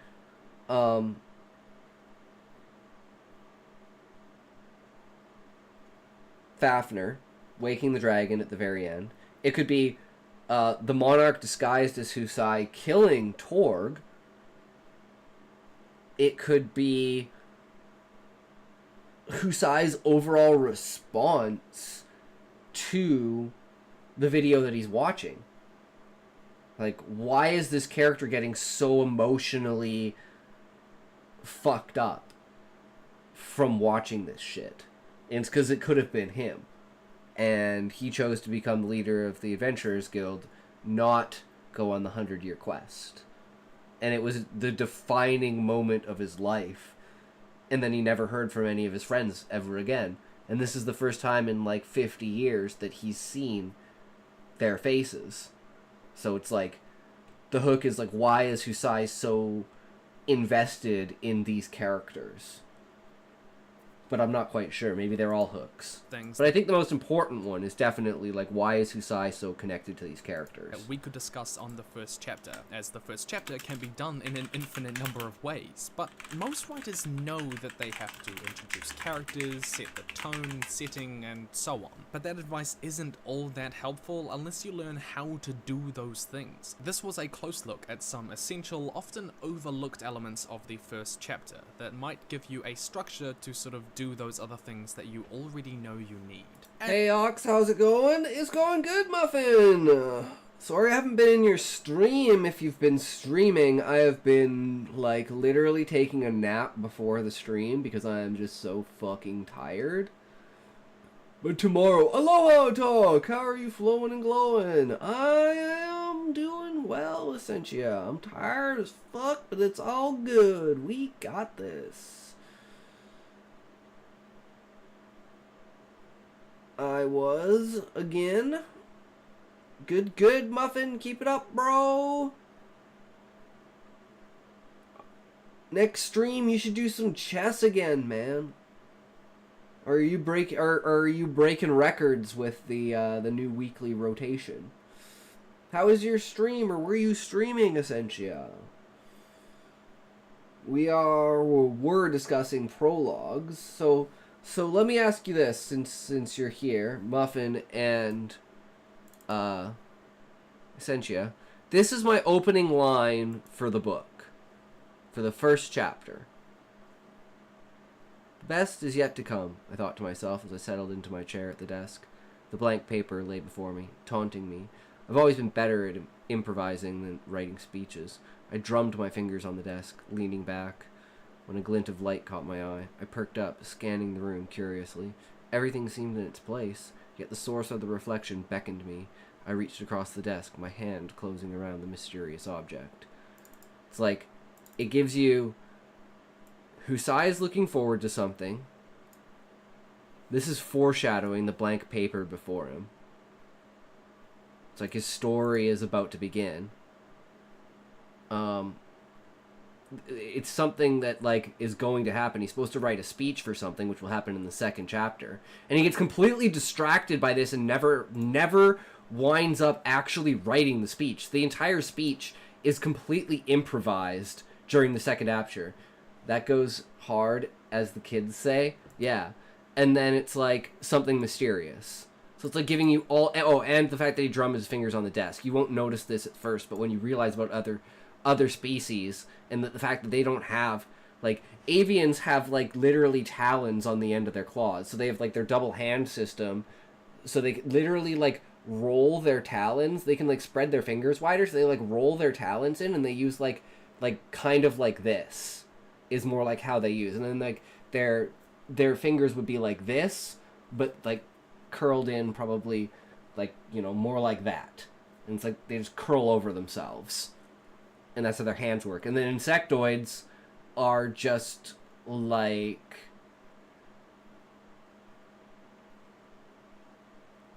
claspers? They're like four-way claws. Like a crab claw, but like four ways. And they can kind of, like, bend and arch. So they can kind of, like, come together and sphere things around things. And coil with them. And that's how they hold on to stuff. And they also have, like, spider hairs. So that things, like, cling to them, essentially. Like spiders can. Because they're insects. But yeah, it's like... reading that is like, oh, I'm very interested in what's going to come next. And then what comes next is... asking questions about, you know, Dungeons and Dragons. And Husai's connection. Hi, Moth. Hey, Egg. I found a crazy website. I might get banned by Automod, but whatever. It's called AO3. It's where anyone can submit any text they want. There are no rules on what you can submit. So you should tell that to Valiant Boy, because he's so worried about not being able to say something on Twitch. So what you're saying, Muffin, is there's a shit ton of... It's basically a 2004 COD lobby. I like the build-up. Thank you, Essentia. Yeah, we wrote that a long time ago.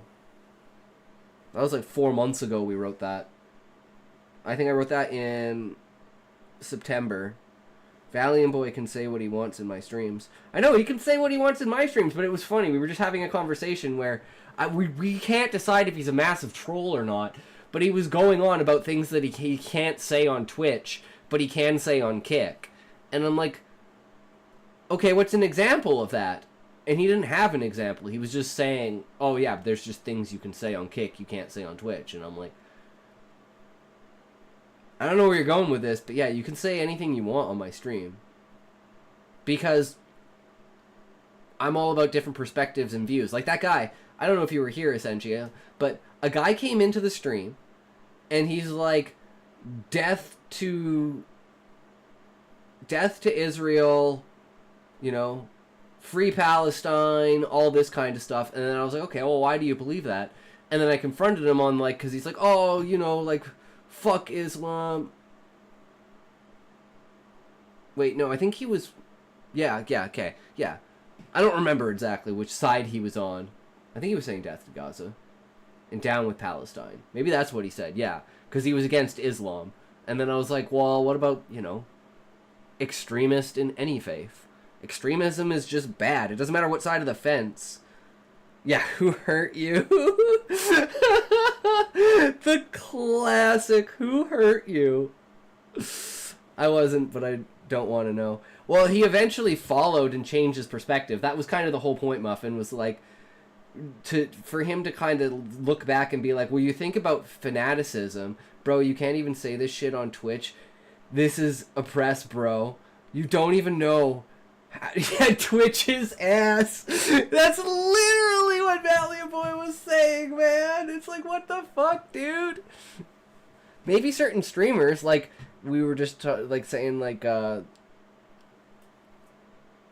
Levi tries to run a very solid stream with his chat, whereas I'm a wild card.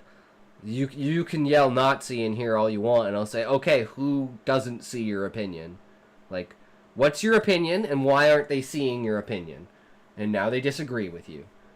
Gotta have a shower? Alright, Muffin, have a good one, good sir. Thanks for stopping by. Audible, to quote John Green, reading is just as important as writing when you're trying to be a writer, because it's the only apprenticeship we have. Something that I truly and wholeheartedly believe in. And Audible's unmatched selection is one way to make experiencing one more inspiring video stories to super go. easy and convenient, because one of the biggest problems is making time to read. With Audible, you can listen to books in the car while you're spending time outdoors hiking, biking, exercising, or while you're worshipping Supreme Leader Mishka. One such book that you should give a listen to is one we've already discussed. Wait, what did I call him? What did Gargalect. Gargalect, the universal overmaster. Really, gamers don't wash and have a piss bottle and shit bucket. At Cute Muffin. Also, Eggy Mayo, true gamers have accidentally drank their own piss by grabbing the wrong bottle. We all know it's happened. It's just one of those things. You gotta live, you gotta learn, and eventually, you know, you separate them. Keep them apart from each other. Keep it flowing and glowing, excited about your books and captivating minds. Hell yeah, Sentia, that's what it's all about. And that's why next thing we're doing is prequels. Well, urine saved my life. I believe that.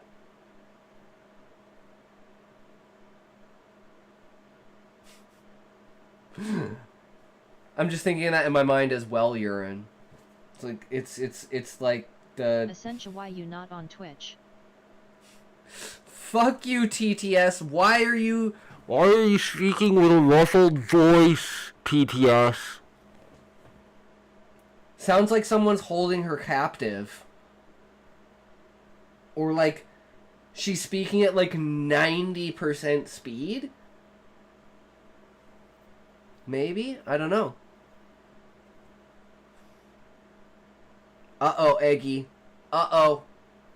Are you gonna start something here, Eggy?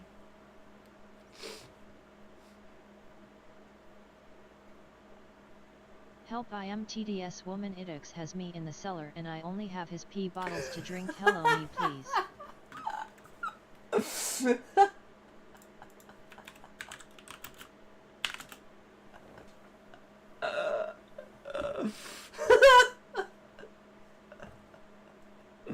True. When I said I got logged out of Botrix, I meant I locked up Botrix. My bad, sorry.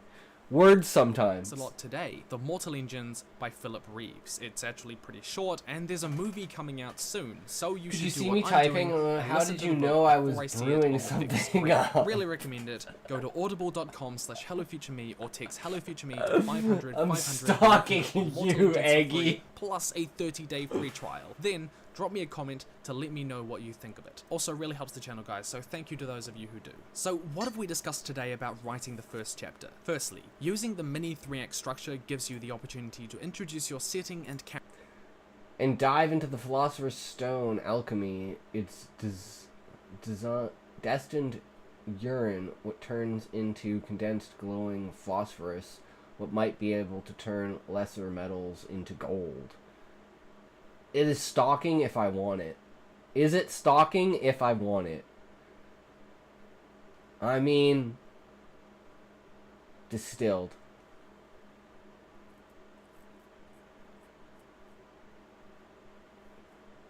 Distilled urine. Nice.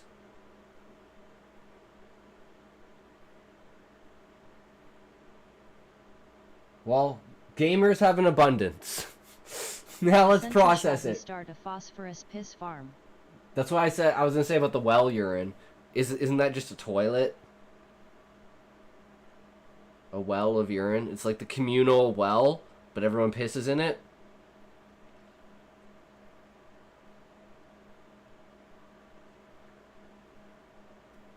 Very true. Every bodily fluid is precious.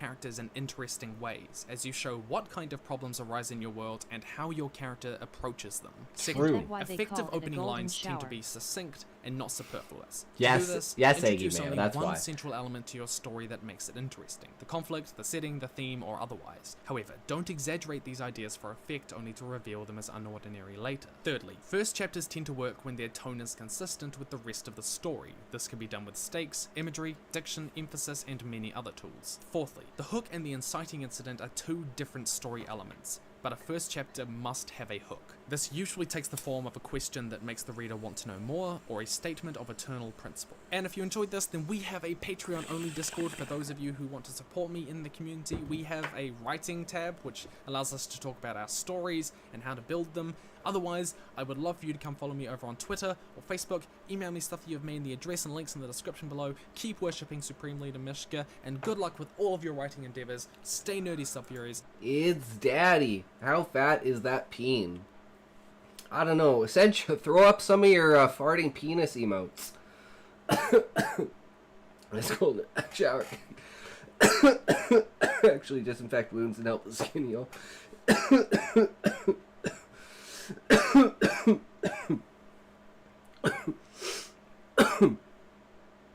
There you go. Hell yeah.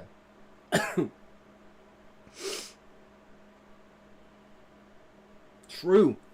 That's why I haven't had a cut for years.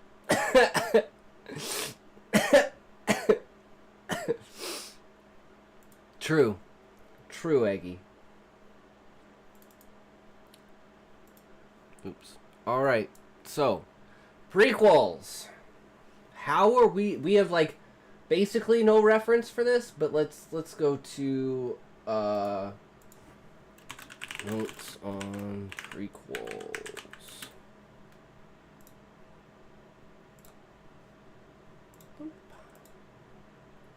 Yes, that is a farting penis.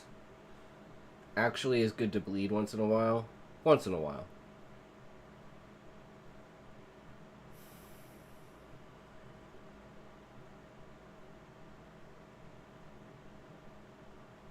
I'm trying to remember the last time I cut myself. Well, I mean, I get paper cuts all the time at work from like plastic containers, like muffin containers or donut containers or stuff like that, because the plastic is so thin. I spin it and it'll slice my friggin' fingers open. It doesn't really bleed. Only it bled is because I have this fucking thing on my neck to refresh once blood. Dub. Wub-a-lubba dub-dub! True, Eggie. Truer words have never been spoken.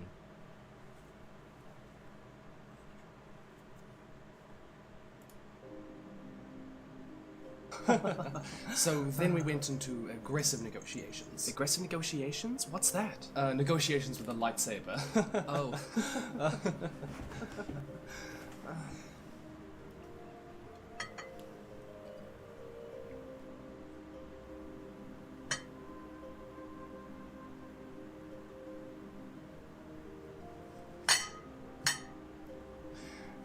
If Master Obi-Wan caught me doing this, he'd be very grumpy.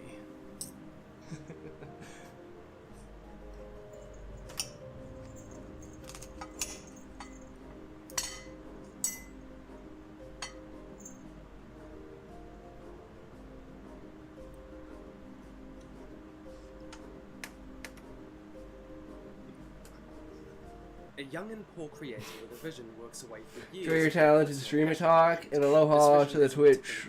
Ohana. Storytelling techniques. Woo! In fact, it Thank you, draws on incredibly Essential. popular tropes and old story archetypes in the framing of its narrative that have been used plenty of times before. They just happen to do it in a slightly new context. This context, it turns out, is a massive hit, and it rakes them in billions of dollars, leading to a film series, books, and toy lines. This young and poor creator is now older and richer. Years later, the studio realizes that they're not quite done with that intellectual property, and they want the creator to make more stuff in this awesome universe.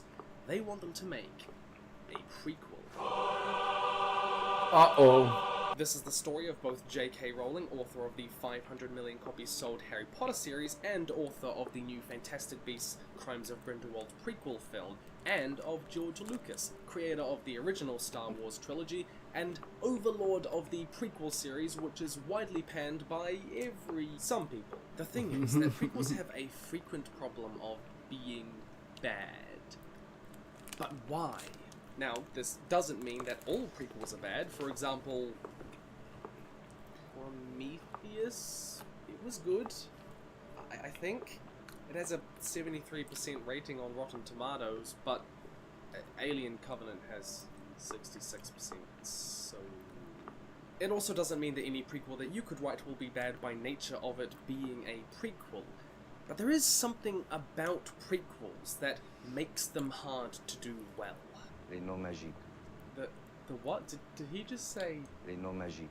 In our investigation, we will be using the Star Wars prequels and the Crimes of Grindelwald as case studies. Now, let's talk 1940s post-structuralist literary theory. And other stuff for people who don't like that. Chapter 1. The author is dead, and we killed him.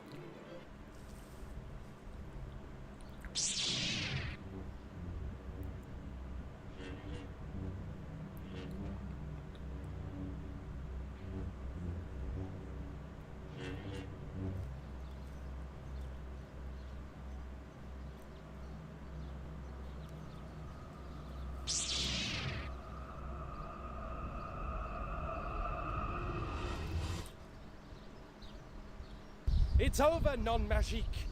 I have the high Groundlewald. You Just want an underestimate excuse to do my some power. Star Wars scenes. Don't Yeah, you? I respect it. Ah!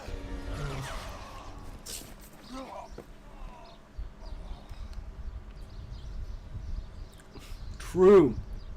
Stories can be badly written, badly cast, badly acted, badly directed, badly edited, badly composed, badly animated, but these are all problems that any type of story can face, not specifically prequels.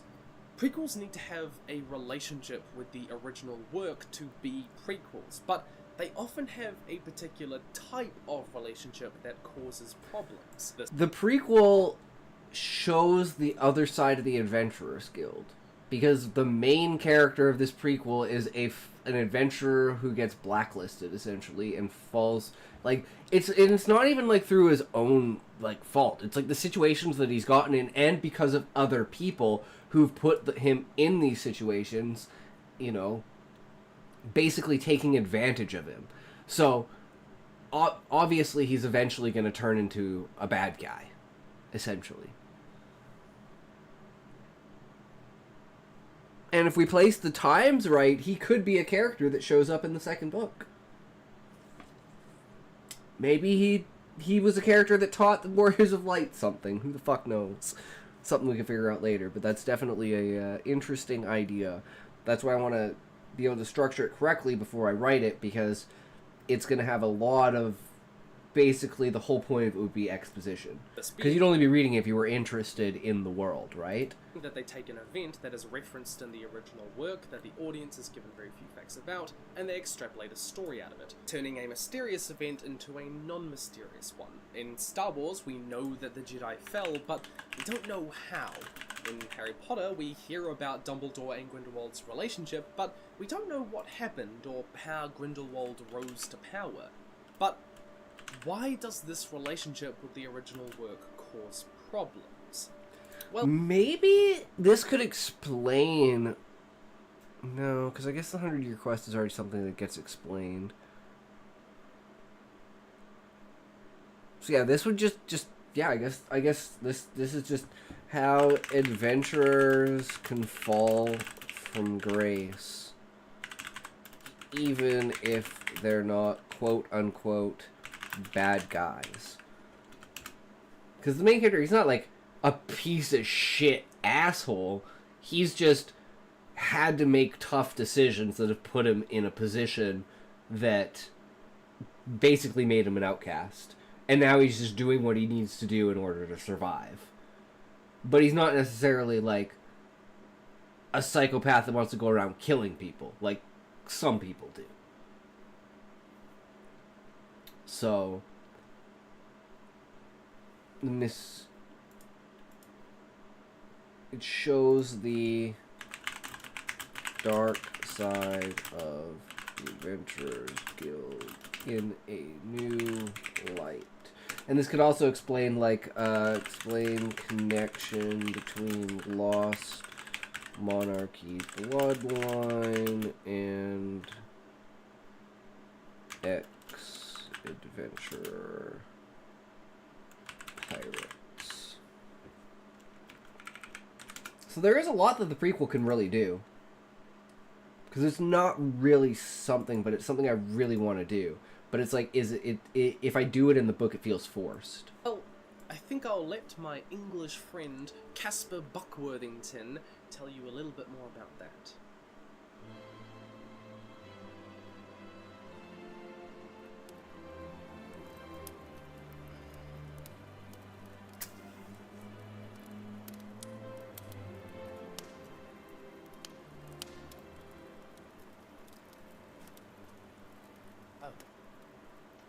Hello there.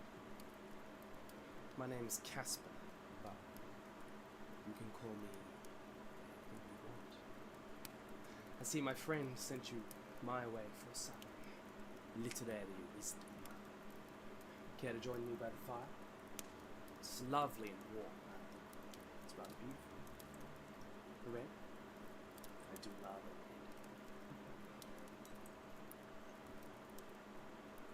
In 1946, W.K. Wimsatt and M.C. Beardsley published their essay, The Intentional Fallacy, writing, "A poem can only be through its meaning, since its medium is words. Yet it is, simply is, in the sense that we have no excuse for inquiring as to what part is intended or meant.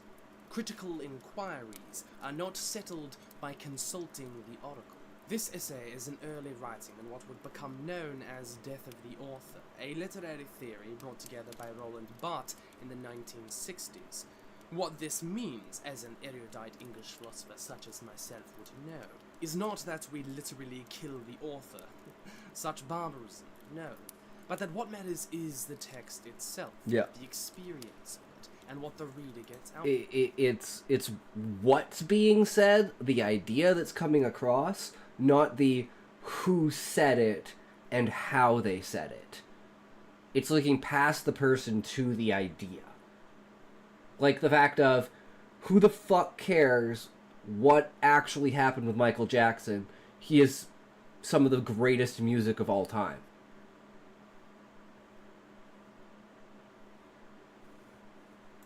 Out of it, not what the author intended in writing it. In this theory, whether or not you subscribe to it, authorial intent takes a backseat to the text itself.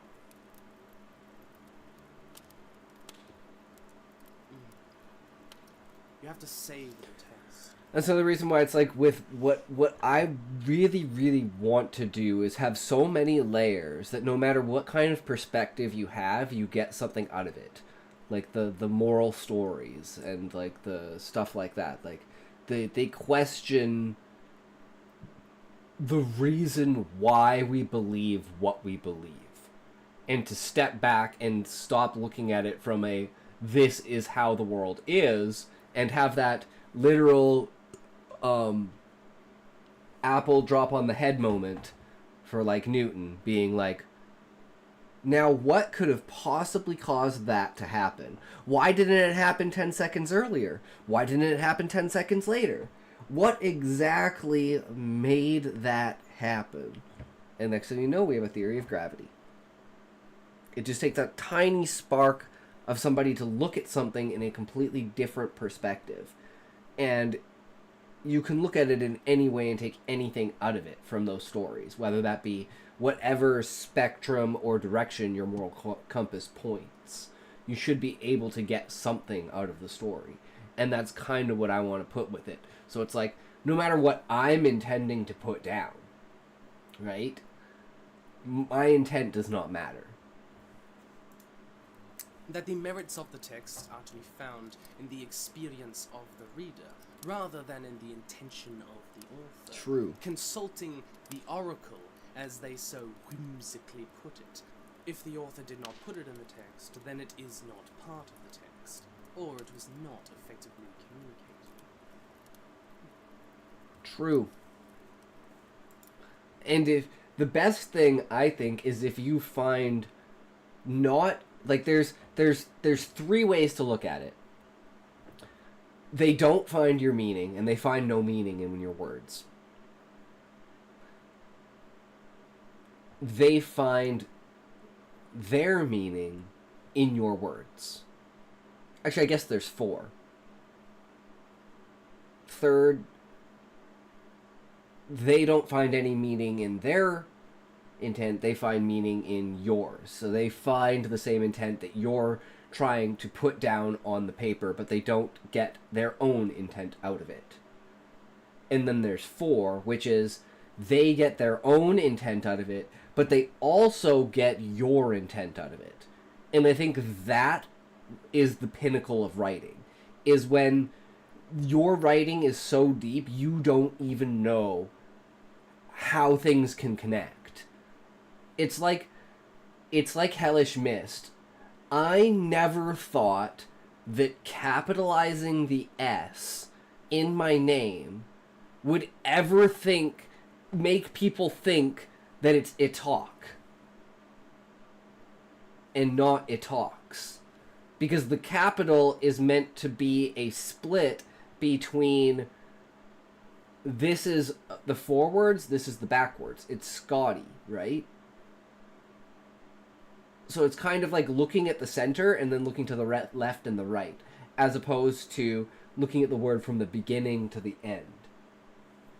And Hellish Mist calls me Psycation, because that's the second half, technically, of my name, which I think is so cool that not only did people get Italk, but someone also got Cication, which I would have never thought anyone would ever use that in as abbreviation for me. So it's like, my name is an example of this meaning. Plus, to me, it's just my name, Scotty. And it's what I do, which is talk. But then there's all these other meanings that everyone else pulls out of it as just a name, which I think is the best part about my name. The only unfortunate part about my name is the reason why it has the numbers at the end. Because I originally had the name Intoxication, but I didn't want to use this Twitch account as my streaming account. I wanted to make a separate account for streaming and name it Intoxication. So I changed my name. But then when I made the new account, even though I changed my name, I still couldn't use the name. So I basically fucked myself out of having my name. And then I just didn't want them to be different, so I just made all the channels have the 5077, which is Scott in Leet, by the way. Just because there's no C, so it's just S-O-T-T. Sot. But it's Scott.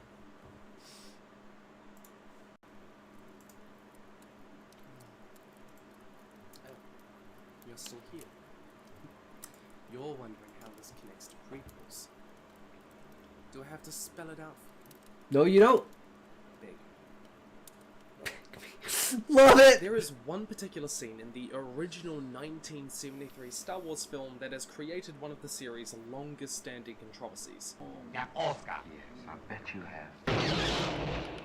have. Han Solo is sitting in the cantina with the bounty hunter Greedo when things get tense between them, Though it could be said that both characters shoot at one another at the same time because of the composition of the scene, a mix of camera angles, editing and timing and lighting, it's ambiguous as to who shot first. You could legitimately think that Greedo shot first and that Han Solo shot back in self-defense, but a majority, or at least a large part of the Star Wars following, interpreted this scene as Han shooting first. This interpretation became quite important to them. They felt that this made him a more morally grey character, True. making his eventual change into a hero throughout the series even more meaningful. True. This was their interpretation of the film, and it helped them connect with the story. That was until... I'm not dead. You can't kill me. I'm George Lucas. In 1997, George Lucas came out with a revised version of A New Hope that clearly shows Greedo shooting Han first. In 2004, Lucas stated that the controversy over who shot first, Greedo or Han Solo, in Episode 4, what I did was try to clean up the confusion, but obviously it upset people because they wanted Solo to be a cold-blooded killer, but he actually isn't. Like a zombie breaking the earth and awaking from its grave, the author is not dead. And the question became, which of these two interpretations is true? Death of the Both Author of them. theory suggests that... Both of them. Actually, I will let Casper Buckworthington take this side of things again. Oh. I didn't see you. You came back. I can understand why you might tonight.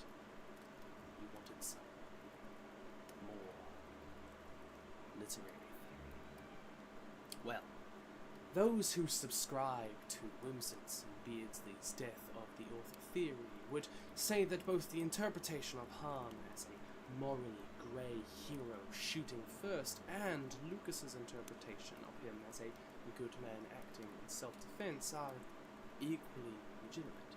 The fact that True. Lucas is the author Doesn't does not matter. make his interpretation any more valid. Mhm. In fact, some would argue that George Lucas dictating to the audience which interpretation they should have of that scene is an act of literary and directorial despotism, grounded only in a vigilance of selfishness. And it'd be true.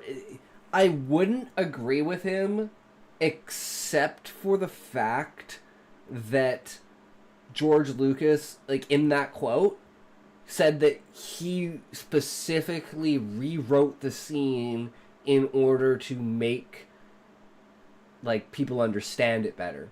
So it's like he was taking their response and changing things, which to me is like, yeah, you could definitely say that may not be strictly valid at all. I could see where an argument for that comes from. But he was trying to get his point across, whereas it's like, is that really what you should do? That all mine But even then, the idea that Han isn't a cold-blooded killer is, again, still Lucas's interpretation, maybe not the people's interpretation, right? should be of his own about his work. If you don't mind, I have some business to attend to. Alright then, Dr. Casper.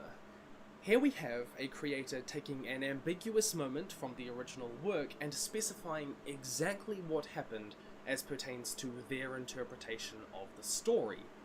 But that's kind of the problem. It's in these moments of ambiguity and interpretation that the reader truly engages with the work on a personal level. Death of the Author theory highlights two problems here. Firstly, taking the dictations of the author as the real interpretation of the text means that readers aren't really engaging with the text so much as they are engaging with the author themselves. Secondly, this approach attempts to invalidate interpretations of the text that help people connect with the story on a deeper level. You should never berate or remove anybody's connection to anything, even if you believe that it's wrong, because even in, like, that's kind of one of the morals of my story, is that through the eyes of Husai, different things appear different ways, and same with other characters. And it's like looking at other characters without looking through Husai's eyes is kind of hard to do, because he's the only one who's experiencing these other characters. So they're shaded in his tint, and his biases. And it's the experience of a reader that matters in a work. Focusing too much on authorial intent means that the text itself doesn't stand on its own. And if you haven't guessed it already, prequels have a tendency to do this exact same thing. In particular, it's what Crimes of Grindelwald and the Star Wars prequels did. They took an ambiguous element of the original work, and they used a prequel to dictate the true interpretation of it. And of course, I can tell you, because my interpretation is just as valid, that this scene is a masterful work of art. Anakin taking the pear from Padme is a metaphor for him taking Padme herself, and the fact that she consumes part of the pear is a metaphor for their eventual, inevitable, oncoming doom, that they would be consumed by their love, metaphorically and physically. Chapter 2. Expectation is the root of all heartache. While Fantastic Beasts might centre around Newt Scamander, J.K. Rowling is still taking an ambiguous story element from the original work and telling us the real story, the story of Grindelwald and Dumbledore, which we only get referenced a few times in Harry Potter and the Deathly Hallows. The boys took to each other at once. I'd sometimes hear an owl tapping at Gellert's bedroom window, delivering a letter from Albus. An idea would have struck him, and he had to let Gellert know immediately. However, there can be no doubt that Dumbledore delayed for some 5 years of turmoil, fatalities, and disappearances his attack upon Gellert Grindelwald. Was it lingering affection for the man? It turned out in 2007 that readers really engaged with this particular part of the text with their own interpretations. Many interpreted the story as Dumbledore being gay and his romantic attachment to Grindelwald blinding him to the truth for years, with Grindelwald using his affection against him for his own means, while others read it as a strong, genuine, close, but platonic relationship between two boys that ended in tragedy. Readers really engaged with the ambiguity of the text.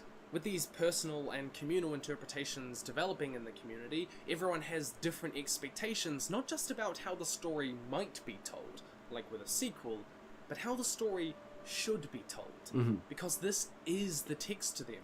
It's seeing what has already been laid down on the page. I don't think that Death of the Author theory can give us precise answers by itself, but I do think it's a useful lens through which we can examine the problems that arise with prequels. The first one being this: no prequel story written by the author will ever measure up to all of these different subjective interpretations of the text, and if the story does reflect audience expectations, then it's often seen as fan service. Crimes of Grindelwald did touch on Dumbledore's story, but it didn't approach his sexuality explicitly, much to the disappointment of many fans, some even feeling that this was the wrong way to tell the story. And even worse, the reveal at the end that Dumbledore and Grindelwald have a blood pact that magically prevents them from fighting means that the reason that Dumbledore doesn't face down against Grindelwald isn't because of deep-seated emotional turmoil, heartbreak, and attachment, but because of a magical gimmick. That, narratively speaking, is the biggest obstacle. Like with Han Shot First, telling the story invalidates interpretations of the original text that meant that people connected with it more personally. Death of the Author theory would say that this actually undermines the original text, and that in effect we aren't engaging with the text, but with the author herself, J.K. Rowling. Effectively, Crimes of Grindelwald is just her stating her interpretation of the story in a more complex medium, a prequel. In the case of Star Wars, George Lucas took the fall of the Jedi and the rise of Vader as that ambiguous event referenced only a few times in the original work. You fought in the Clone Wars? Yes. I was once a Jedi Knight, the same as your father. When I left you, I was but the learner. Now I am the master. No. I am your father. Like with Dumbledore and Grindelwald, viewers really engaged with the backstory of this villain, with everyone developing their own subjective sense of the story that preceded A New Hope. The result was that it isn't purely George Lucas's work that makes Vader one of the most memorable villains of all time, but the mythos that the community built around him. Fans saw the rivalry between Obi-Wan and Darth Vader as one arising out of deep-seated and personal betrayal, that Vader would turn to the dark side with a complex and believable fall of emotional turmoil, only to find out in the prequels that it was because he was gullible and horny. The thought of not being with you, I can't breathe. You ever hear the tragedy of Darth Plagueis the Wise? How does this guy know so much about the Sith? Nah, it's nothing. Padme. Prequels often suffer because they're written so that people view them through the lens of their experience. To be fair, Palpatine did set himself up as, like, the wise old man who just, like, searches for knowledge. So it wouldn't be out of character for him to know parables that other people don't, because, especially ones that touch on a taboo subject, because he is a learned man, understands what it means to preserve those kinds of stories. That the ones that truly fall are the ones who forget about those stories. Of the original work.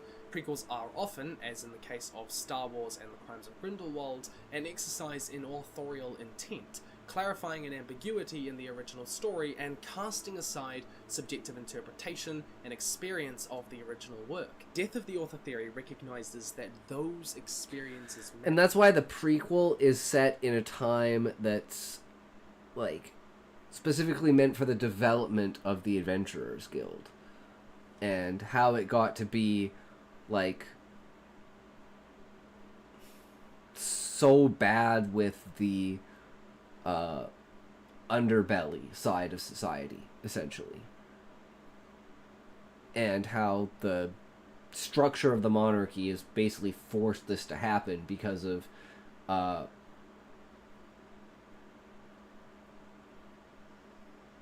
the monarch's bloodline becoming adventurers and having kids when they're not supposed to, and those being basically the idea of, like, it's a little ambiguous because it's never happened, but no one knows what the monarch would do, or the viceroy would do. And they know that it's punishable by death by law, but they don't know what the person would actually do when confronted with the situation of finding out that there is an entire, like, their bloodline is running rampant and leaking slowly into the public. And the problem with that is the genetic manipulation that happened to them, so their offspring would be different. And that's why the Warriors of Light are so strong. And it is because they matter that people don't enjoy prequels as much.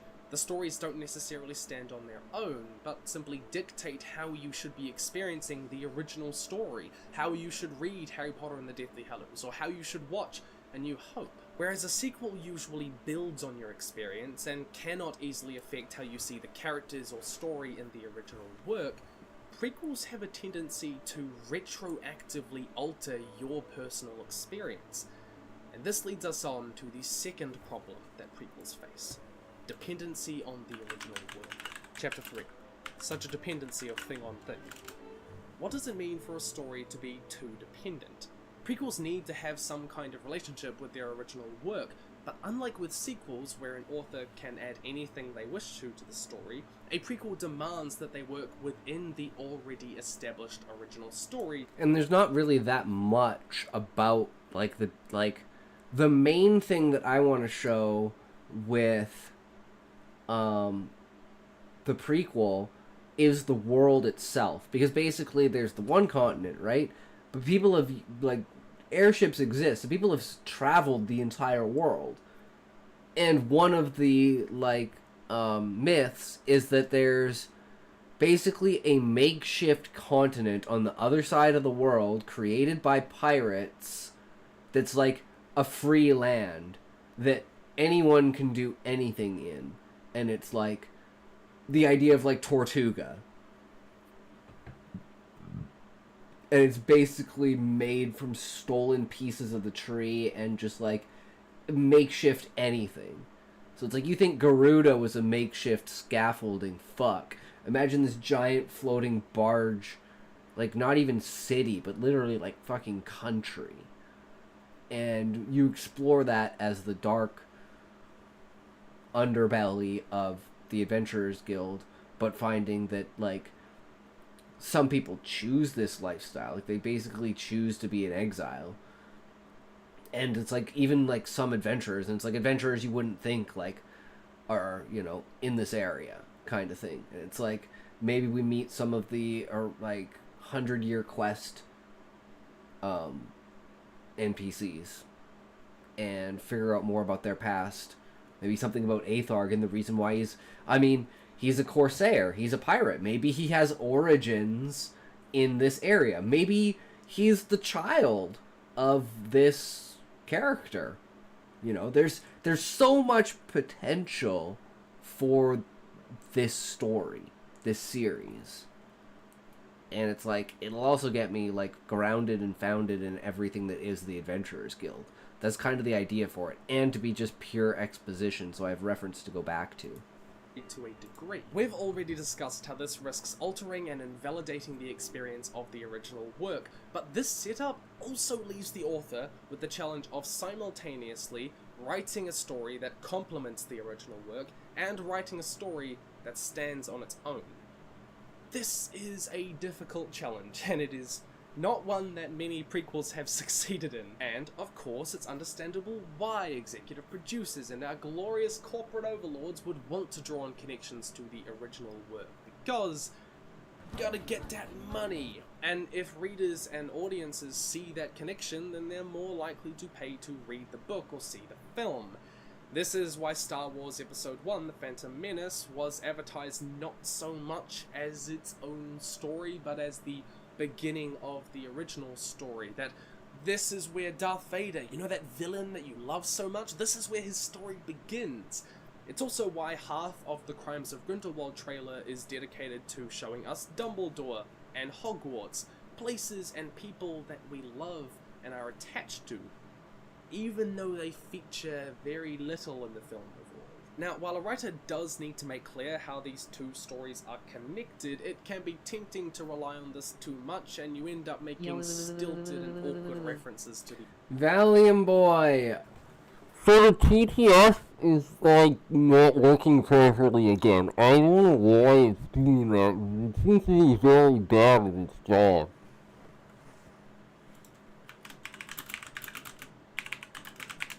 Fuck you TDS bot. Broken bitch. Welcome, Valiant Boy. How's it going, good sir? Yeah, I don't know. It logged me out again and it freaked out, so I don't know. Botrex is being a fuck. the original work. Idux turned to mad mode. Yup. Pissed me off. So you enjoying it? Yeah, it's, Remember how Obi-Wan wore those robes in A New Hope? Uh-huh, yeah, I remember. Now they're the Jedi uniform. Oh. Just gonna... Oh, and you know how you love the Death Star? Well, now you can see that they had the plans for the Death Star back in Attack of the Clones. Oh, and you know Boba Fett? Now he's got a tragic backstory. Bonjour to and you know how Napoleon much you IV. love the Force? Well, I'm gonna Woke give you up so still much fucked Force up. with all these Headache, midi-chlorians. etc. You're gonna love that. Oh, and C-3PO? Gonna give you a whole backstory for him as well. Aren't you gonna love that? Sure, it's a good story. A good story? Don't you love the story? It has all the things that you loved, but more and bigger and better. Why don't you love it? Why don't you love me, Mom? 159%. Why don't you love this prequel? I mean, but these references don't necessarily complement the original work, and they certainly don't help the prequel stand on its own as a story.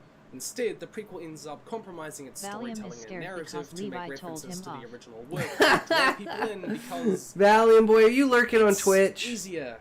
You end up answering questions that people didn't really even want to know the answers to. And this might work as a marketing strategy, but it doesn't make for a satisfying prequel experience. Most No, of the I big won't. dramatic scenes in the Star Wars prequels and No, parts of I Prologue won't. resonate with you if you're familiar with the original story. I'm sick. Rather than these scenes standing out on their own, they become dependent on the original work. What does that have And to this do with also means that lurking on people will Twitch? More naturally compare the prequel and the original story. And The fuck does you prequels being and sequels sick very have rarely to do surpass the with being on original. Twitch? This is why the Fantastic Beasts series is at its strongest True. when it's telling the story of Newt Scamander saving magical creatures.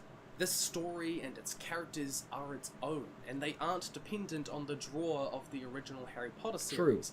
And they simultaneously complement the original work by expanding the world through a lens that Yes, do art expands the world through the lens of the dark side of the guild and the things that people don't want you to know about the world. Brushed Stop under the hiding from rug. Levi, you are safe here, Valium. We will protect you.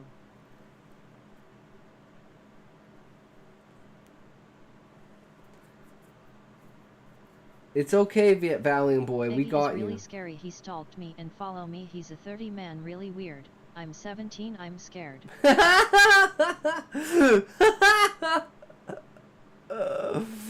It's okay, Valiant Boy.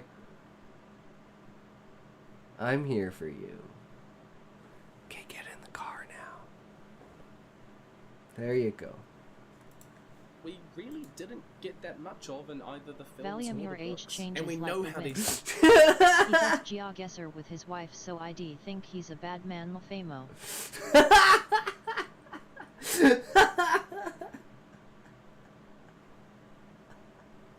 True. How could you be a bad guy if you do GeoGuessr?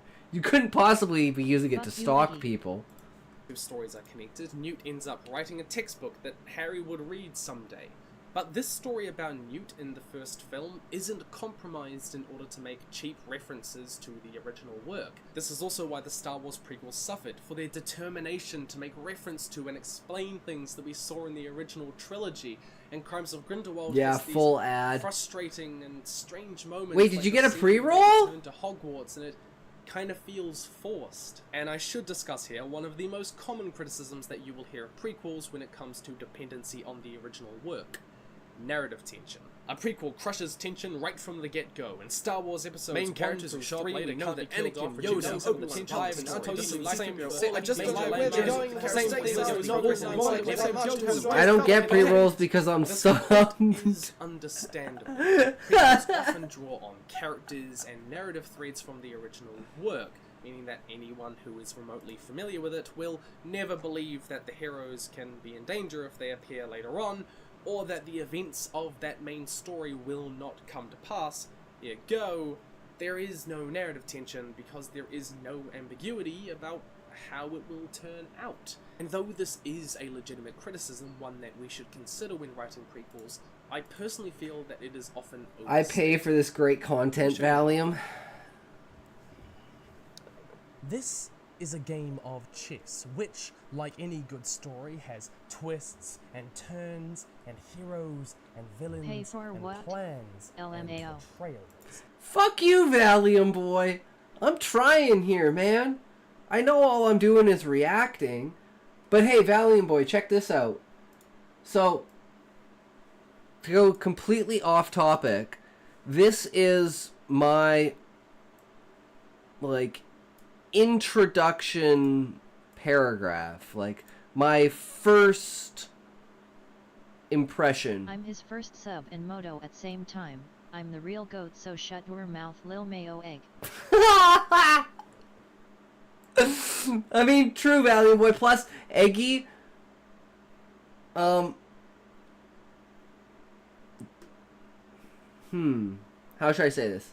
I'm just gonna say it. Eggy. Unless you really, really, really care about the ads and you're just trying to get rid of the ads, you should sub on Kick if you plan on subbing. Because I get $2 if you sub on Twitch. I get $7 if you sub on Kick. Plus, I get your ad No revenue joke, I'm on sick and Twitch headache as well. ophthalmic migraines. I mean, what? Anyways, this is the introduction paragraph. I'm just saying, if you're doing it to give me money, it's best to do it on Kick because I get all of the money, versus giving it to Twitch. But if you don't want the ads, totally fine. Just don't worry about it. Stop it, the whispers get me a little bricked. Thought that'd be a nice little thing to throw in there. The best is yet to come, I thought to myself as I settled into my chair at the desk. Finally, he will create a Kick account. Wow, I'm so happy. Yeah, sure. Sure, Valiant Boy. You'll interrupt me no matter what I'm doing, won't you? The best is yet to come. I thought to myself as I settled into my chair at the desk. The blank paper lay before me, taunting me. I've always been better at improvising than at writing speeches. I drummed my fingers on the desk, leaning back, when a glint of light caught my eye. I perked up, scanning the room cautiously. Everything seemed in its place, yet the source of the reflection beckoned me. I reached across the desk, my hand closing Bro, around the DW, mysterious Eggy, me too, bro, object. X. Bro, don't worry, Eggy. Me too. Always. Me three guys, me three guys, me three guys, me three guys, me three guys. Damn, it's a lot of 3 guys. As the kings fight it out against one another. But let's say that you know LMAO, how this I feel story really will one end. RST degree You know like that the that. king will be pinned against this. I feel really first degree like that. First degree murder? First degree boner. Wall by this dark rook. I mean, with the help what? of These 2 dark bishops. And that he will look down at the king, the enemy, and he says, "You killed my father, and now this is time for You need to my leave. No, you don't, revenge." Valiant boy. And the rook takes his sword and he kills the enemy king. DEA And the entire searching me?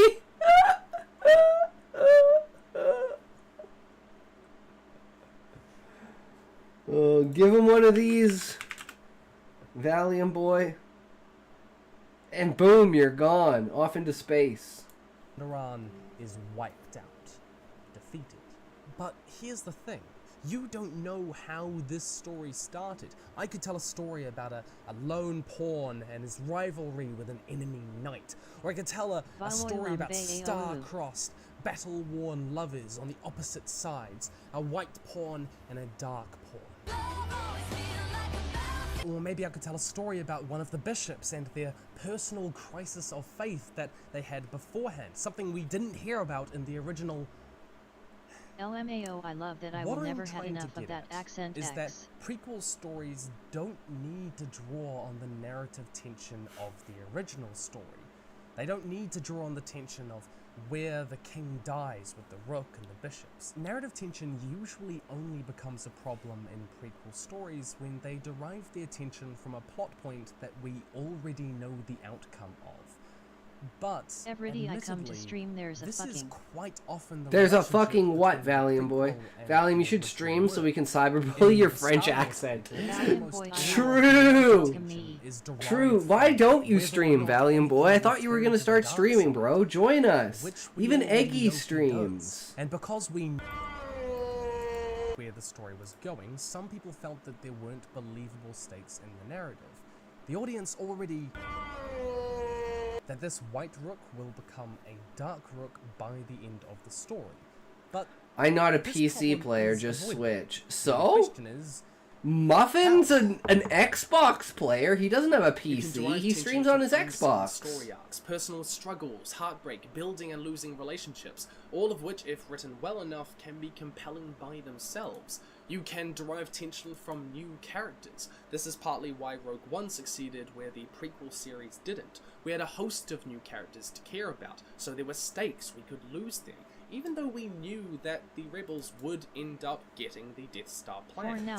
I discover all the stream OBS settings, etc. I don't have the time for now, actually, but maybe one day for sure. To be fair, the OBS stuff is very overwhelming. Entirely derived from Yep, like I said, I do one thing a day, and now I don't remember how to do anything. whether or not Newt can save these magical beasts. There are stakes with ambiguity that we can believe in. In the second one, where was the narrative tension? I just need to I had to be go back in stable the a middle of minimum writing the on my script to go life. read a plot synopsis And yet- because it was so convoluted that I couldn't remember where most of the narrative tension came from, even though I saw it relatively recently. The first film really doesn't have that much to do with Grindelwald. You can almost take him out and it wouldn't change that much. The Crimes of Grindelwald, on the other hand, it largely derives its tension from three main questions. Number one, who is Credence's family? Number two, why can't Dumbledore fight Grindelwald? And number three, can they stop Grindelwald? The first question is actually Helmet? fine. It was badly executed in the film, but in theory it works for the story. But like how Anakin will turn to the dark side, we already generally know why Dumbledore won't fight Grindelwald, and we know that he defeats him in 1945. And another reason that I don't particularly like this criticism of narrative tension in Cask? prequels is that it assumes that the reader or viewer only cares about the end of the journey, rather than the journey itself, which is what a prequel is usually about. This criticism presupposes that knowing that the villain will survive or that the hero will die is all that matters, rather than how we get to that point. I'm really... That's why I wrote the ending of the book first. because knowing the ending shouldn't ruin the book. Even if it is a twist. Over I'm sure helmet. that this You mean a foreskin? What? The fuck are you talking about, Valiant Boy? is true. Book readers often go and enjoy stories that they've already read, and they know how it turns out. Oh, On a God. meta-literary analysis level, in a lot of stories, we know that the hero will survive, and eventually the villain will be defeated. We kind of just pretend to not know that for a lot of stories, and if something is popular Don't enough to get a search the sense prequel, when then there are it is no drawing on sense. an already True, established Valiant, audience who bro. know about the story. This isn't an illegitimate criticism, but I think it's a reductionist answer to why prequels suffer. And it good advice certainly by doesn't Valium's fully brain. encompass the problems with the Deep Star Wars shit, prequels Valley. or with Crimes of Grindelwald. Chapter 4 of Fantasy, Dreams, and Ceremonies. Really good writers know that there is power in mythology, Yup. in imagination, Yup. in mystery, in the unknown. Yup. Rowling uses it in her description of Dumbledore and Grindelwald's duel in Harry Potter and the Deathly Hallows. So, They see say, you soon, guys. still, that no Fuck you, wizarding Valiant duel Boy. ever matched that between Dumbledore and Grindelwald in 1945. My head fucked up. Alright, Those no who worries, witnessed it bro. have written of the terror and the awe they felt as they watched these two extraordinary wizards do battle. Dumbledore's triumph and its consequences for the wizarding world are considered a turning point in magical history. This duel was so spectacular that it cannot be put into words. George Lucas mythologized the past in A New Hope when describing the time before the Empire. For over 1,000 generations, the Jedi Knights were the guardians of peace and justice in the Old Republic, before the Dark Times, before the Empire. These lines naturally invite the imagination of the reader or viewer to enrich the text. Yeah, and that's kind of like how the Beastmen talk about, and like religion and the past and the moon and the old era and everything like that. Everyone thinks of it as a fantasy, but it is the reality of the world. With their own thoughts. They don't know how the duel went down, but they know it was spectacular. They don't know how the Jedi fell, but they know it was a dark tragedy. Why does this power of mythology matter for prequels, though? We know there used to be multiple Fuck you all, Val compliments. is the goat of the fuck you castle, I know. Me too, I'm a really fuck you bot. That's interesting to not trying searching the sense of the ultimate fuck you, universal fuck. True, Valiant Boy. I'm adding you to the, that's so true that I am adding you to the panel. Once more.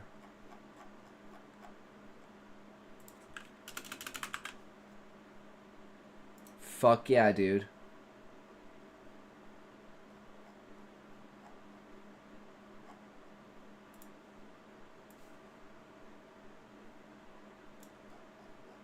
Thank you for contributing to the community. I'll let Casper take us away with some more literary theory. Bro, you're so talented. Post lucid Valium comment. Reading Cloudly by True. Mythologiques in the original French. Just some light reading. Easy enough. I'm sure you can read. May I offer you a brandy? No? Chardonnay? Get He's right really the answer, man. True Valium Boy. In the 1967 essay by Roland Barthes, Death of the Author, he writes about the value of mythology. There is one place where this multiplicity is collected, not the author, but the reader. The reader is the very space in which are inscribed without any being lost.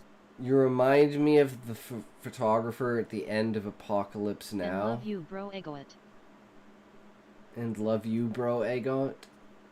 Egot. True. All the citations that a text. Thanks for this consists adventure. of. Indeed. The unity of a text is not in its origin, but in its destination. Clear enough, of course.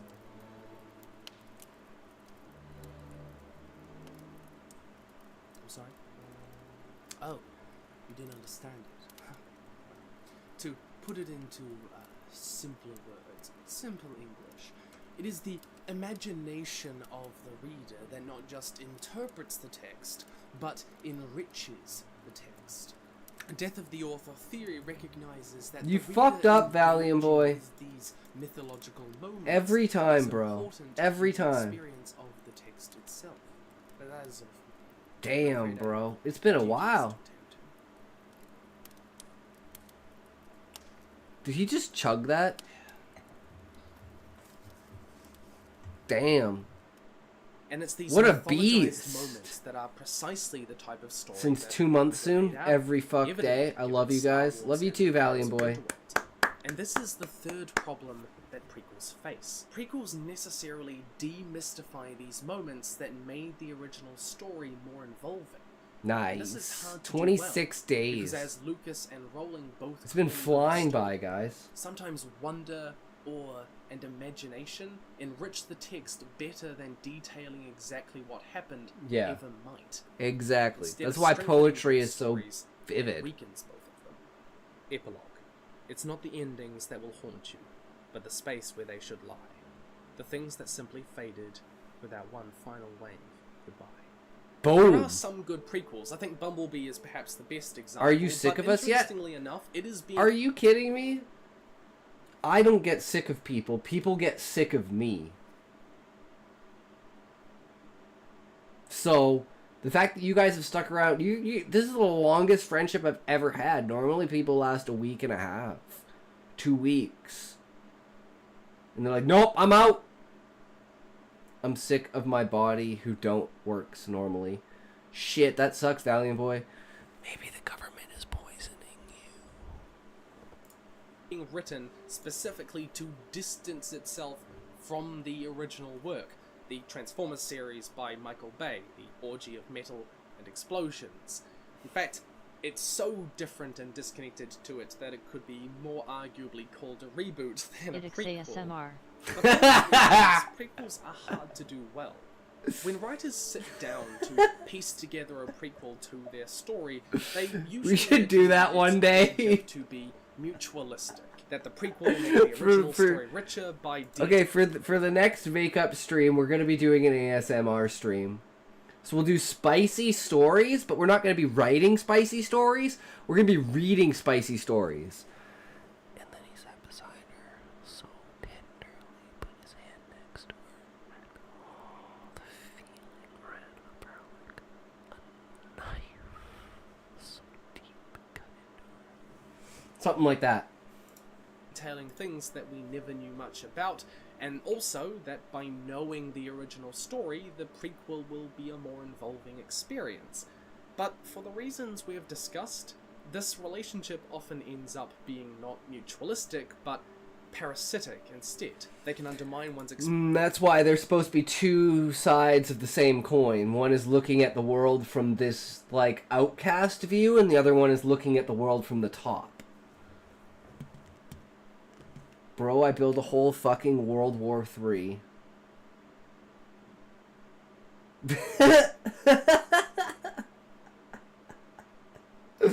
Points I will increase the shop price. I called the government whisper, not sure what it did.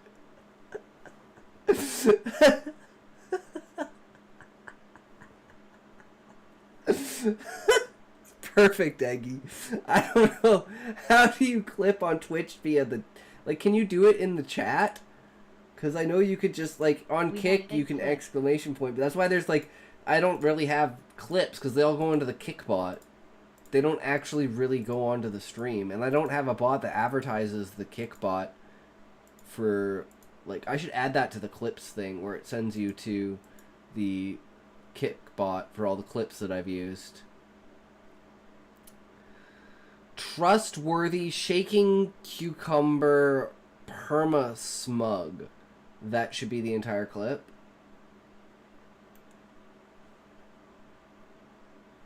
Where did it go? I don't know what tab it jumped to. Not that one.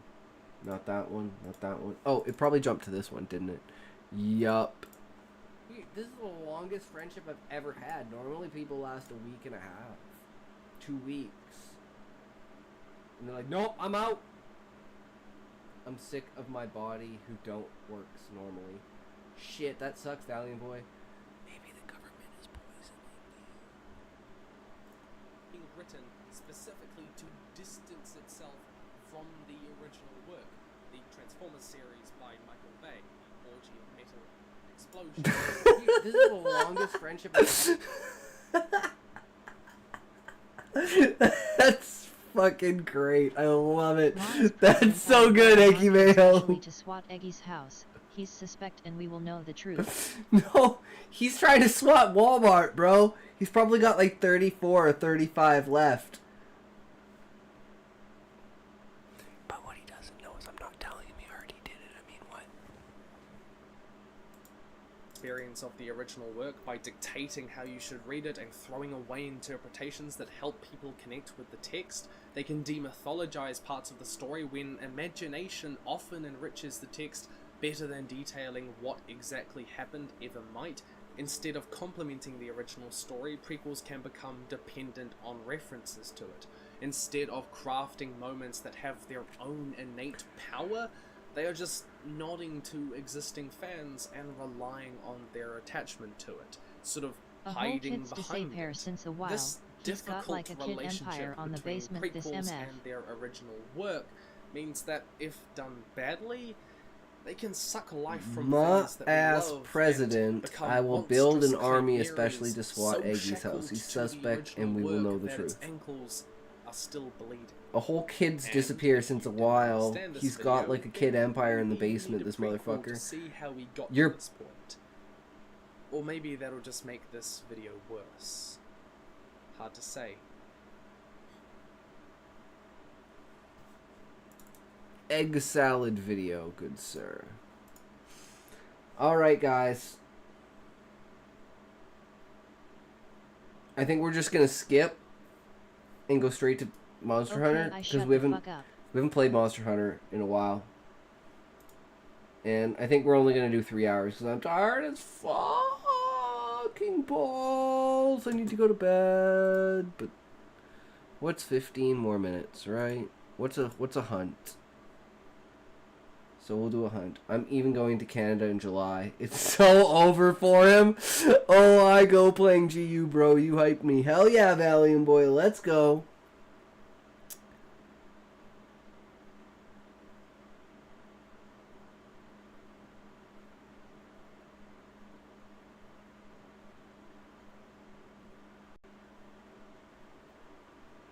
So hard, but that's too incredible. Discover a MH Prime like then? Monster Hunter Prime?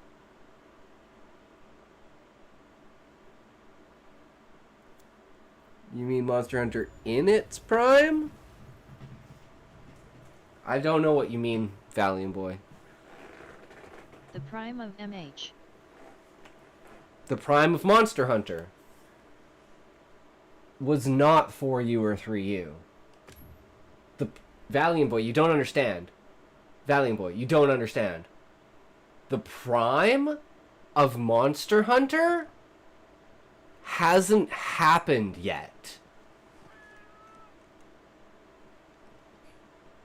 Like, I could honestly see one of the first, like, augmented reality deep dive, like, games is going to be a Monster Hunter game.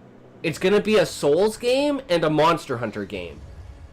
The first two actual, like, virtual reality games are going to be a Souls-like from Software or / and Monster Hunter from Capcom. Who the sexy gal in the glasses? Your sister. Ouch.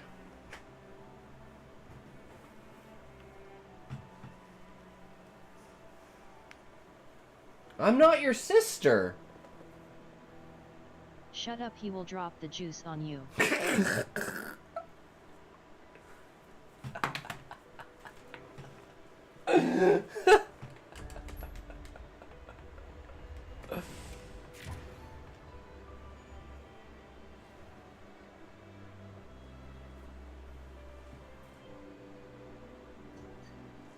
This MF should be on Assel. The fuck is Assel?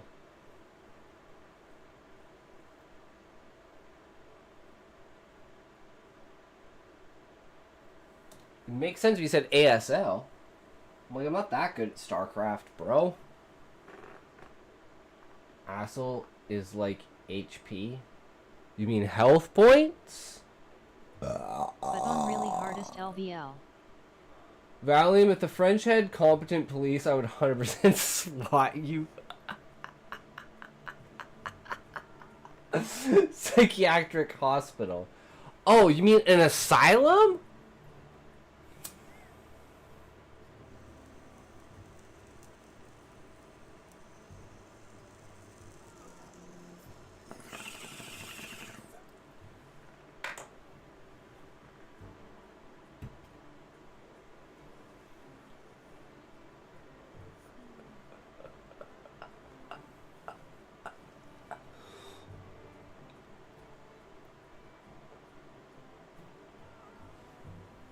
Oh my god, it's so true.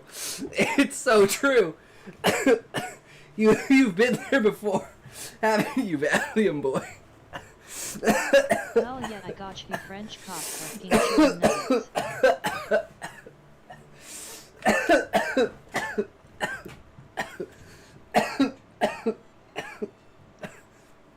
Oh. Hey man, our cops ride horses, okay? Try and beat that.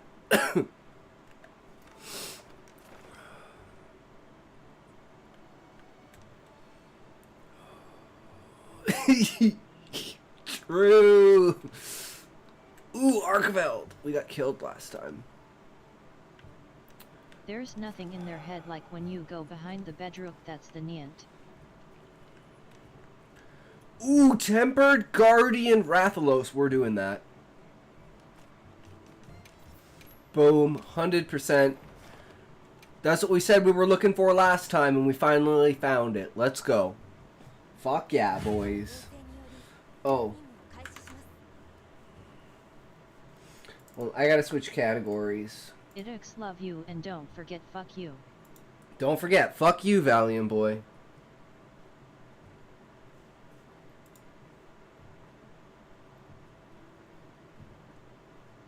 Why is this lagging so bad? Ego it. Oh my god, are you shitting me? Valiant of all.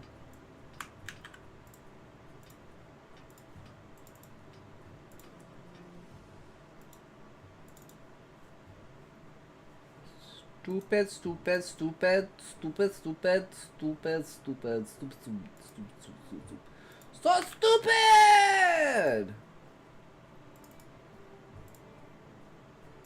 Yet I drop a shit on your head, so sorry for that, I'm sick I talks. You dropped shit on my head? What? No, I'm not into scat, bro. It's the one thing I'm not into. It's literally the one thing I'm not into is scat. I want a be ninja. I wanna be a ninja! You don't have to apologize for being sick, Valium boy. That's some dystopian shit, bro.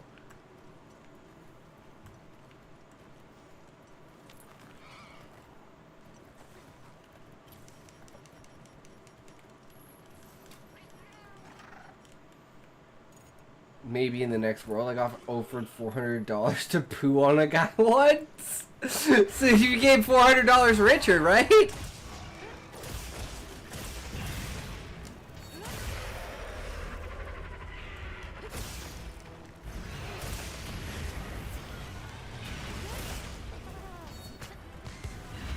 I couldn't quite do it.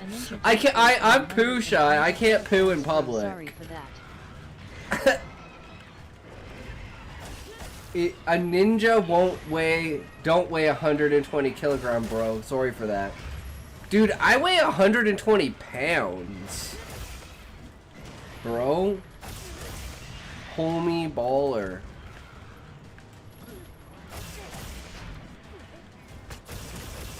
You want to hear the worst fucking story of my life, guys? You want to hear the worst story of my life? I'm going to tell you the worst story of my fucking life. Okay? So... Bro, can you stop talking with the bot at the same time, Idux? Not even a work poop? Okay, so my parents used to, like, bowl in, like, a league. And one year, the name of their team was, this is irrelevant, but I think it's funny. The name of their team was Asparagus. If by the end of this story you can get the pun, then you're a true bowler. But anyway, so I've literally been bowling like my entire life. Like bowling is like a huge thing, and I do 10 pin, and my buddy, like my best friend, is like literally like not quite like, you know, championship level, but damn, he is a good bowler, man. He does 5 pin. But anyways, I've never gotten a turkey in my entire life. And a turkey is when you get 3 strikes in a row. There's only one opportunity that you can get 3 strikes in a row, essentially. And I've only, like, 2 or 3 times gotten 2 strikes in a row with the potential for a 3rd strike. And I am at my friend's birthday party, and we're bowling, right?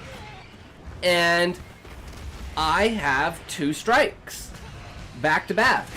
And like I've told people this story multiple times, and I'm pretty sure I told this story like earlier that day. Like every time I go bowling, I tell the story because I'm gonna get a turkey, and one of these days I'm gonna get a fucking turkey. So I literally get ready. I do my lineup. I'm about to throw the ball. I am in the fucking zone. I know I'm gonna get my turkey. And jokingly, my brother-in-law, who wasn't my brother-in-law at the time, he was just my sister's boyfriend. He was like a really, really good friend. He throws his ball down my lane as a joke because I was winning, and he was like, and he fucked my turkey. It went straight into the gutter. And guess what? I threw the ball, and I got a turkey. I got the strike, but it didn't count as an actual turkey. I was so fucking pissed! But now it's an even better story. And I still, to this day, I've never gotten a fucking actual turkey. I've only gotten, like, fake turkeys.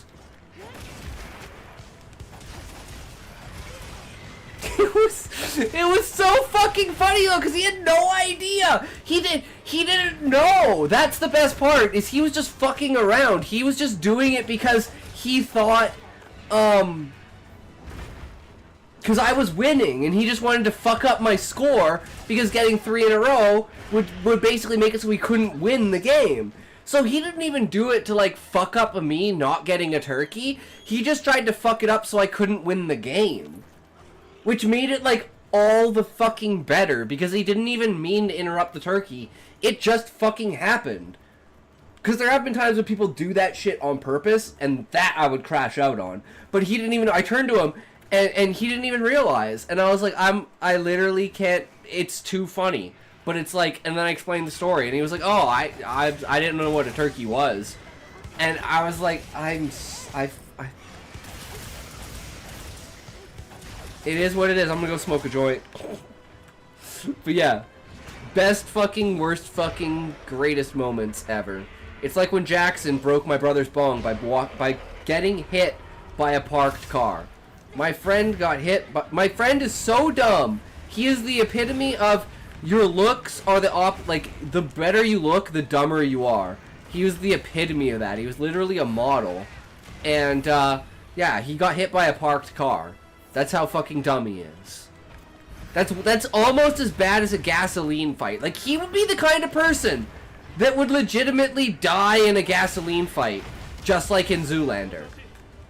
Where the thought never went through his head that, yeah, you know, lighting up after a gasoline fight might not be the best idea. You know, fire and gasoline don't go. I'd still probably crash out. I mean, it makes good stories, right? You gotta take an L once in a while, you know? Wait, did he just throw me off? How the fuck did he throw me off? I still had stamina! The fuck is this shit? Bitch! In Valium Boy, yeah, I'd say just, like, don't watch my stream if you have a headache. Because you're in for... Unless you're trying to exacerbate the headache, I'd say you're like, pretty fucked for watching the stream with a headache. Because I like to yell and scream and pitch change and fuck around with my voice. Yeah, it's not great as the best headaches. People with headaches fucking hate me. I'm sorry, Valiant Boy. Hey, Mr. Scabby, or Scrabby. Mr. Scrabby joined. Joined the party. Just want to pass and wish you the best. Yeah, no worries, bro. Valiant Boy, you don't need to feel obligated to come into the stream every day, bro. You know. You can chill. If you're sick, go get some rest.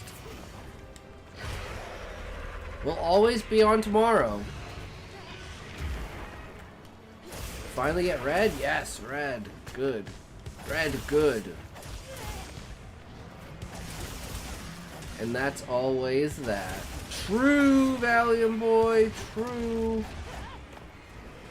Since 2 months. Hell yeah, bro.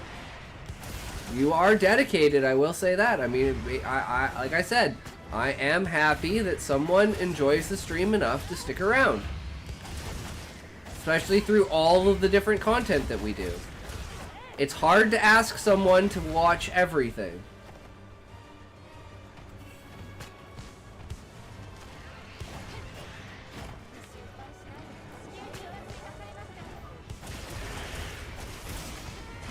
He brought an Oda-Gayron with him. He brought the Gayron! I just mounted the Gayron. I don't want to mount the Gayron. How do I get off the Gayron? Get off the Gayron! Bitch, get off the fucking Gayron!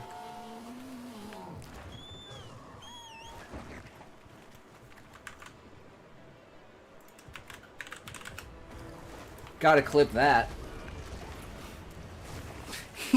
He brought the fucking Gayron, bro. Toby Kadachi looks like... No, it's a Guardian, Oda-Gayron. It does look like a Toby. But yeah, it's a Guardian Oda-Gayron.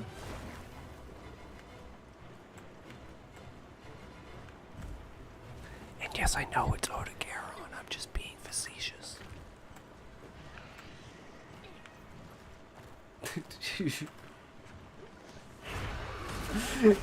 Gay Garon? No, it's called an Oda-Gayron. I was gonna say it again. It's called an Oda-Gayron. Jesus, I can't even say the name. I've said Oda-Gayron so many times.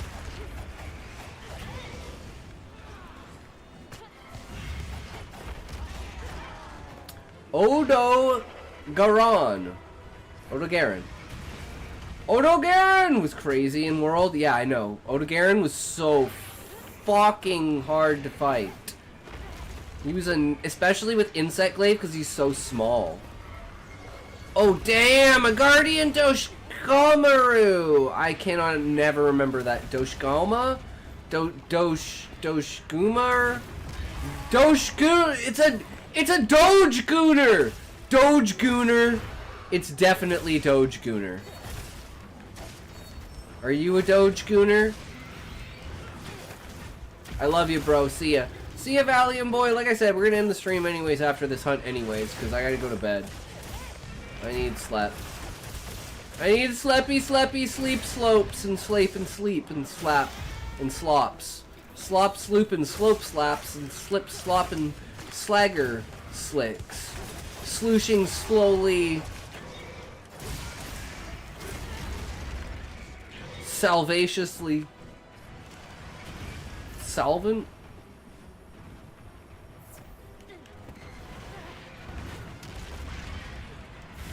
Salacious solitude?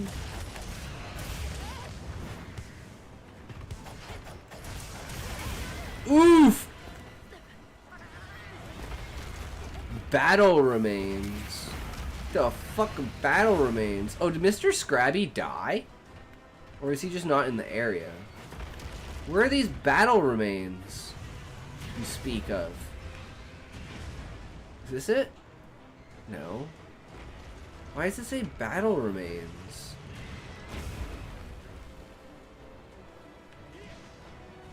Where is this said battle remains? Guardian Rathalos battle remains. Oh shit, I pulled the ultimate fail in the Monster Hunter game. I ran out of stamina. Ow.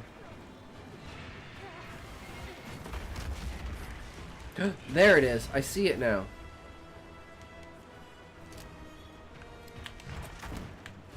That's it? Jesus, I was expecting that to be like a piercing thing. Actually do some damage.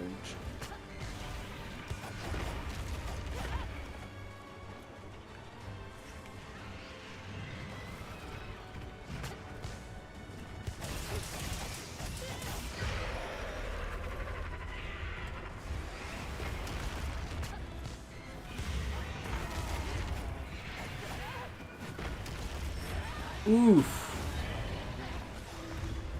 Oh, took him down.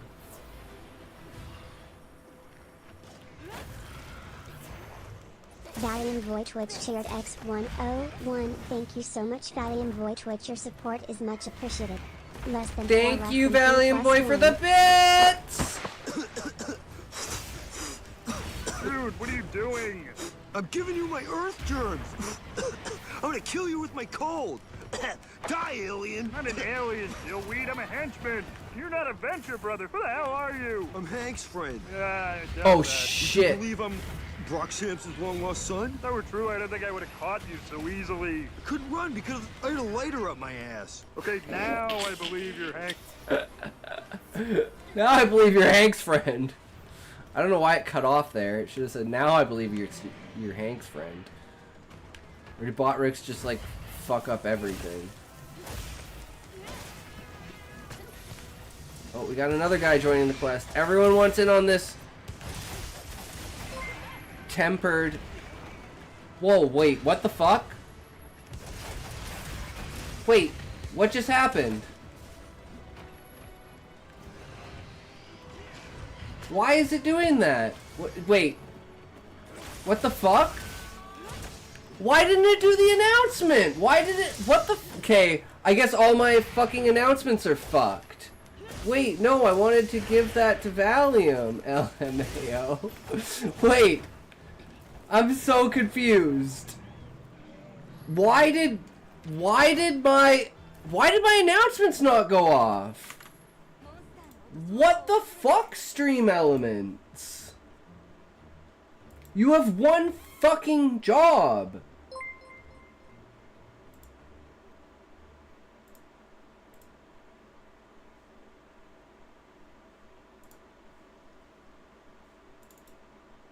Ego it.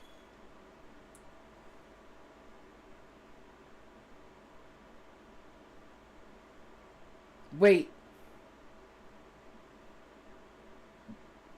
Wait, what the fuck? 2 subs gifts by... Thanks. I'm so confused. Why are my alerts not working?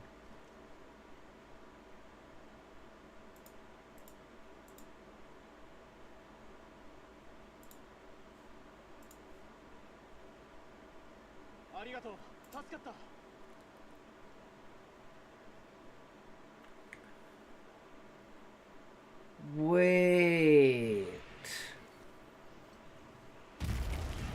What so sorry. I don't... Apparently it doesn't work for gifted subs. I don't understand. Thank you so much, Eggy Mayo. I have no idea what the fuck happened, why the fuck the announcements are fucked, why it doesn't show gifted subs under subs with the announcements and the alerts. Thank you so much, but like, I don't understand why it's broken. It should do this.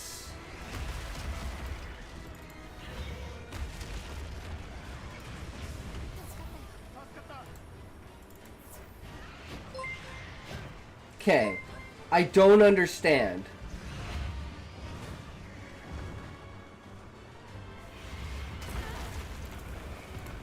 Did it just No, I just don't know how to change it. Wait, I'm so confused. I talks. Wow. He's really on there good. Wow. He's really on there good.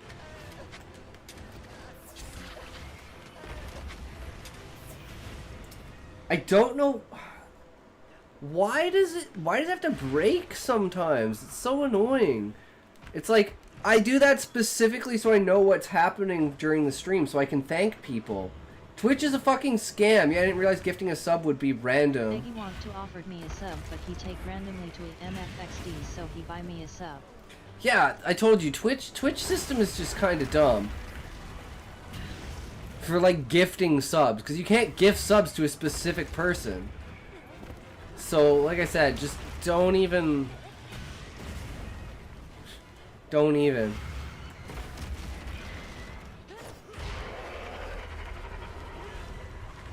Like, I mean, if you want to, you can. Just, like, know that it, like, you should already know it's a waste of money, but it should be even...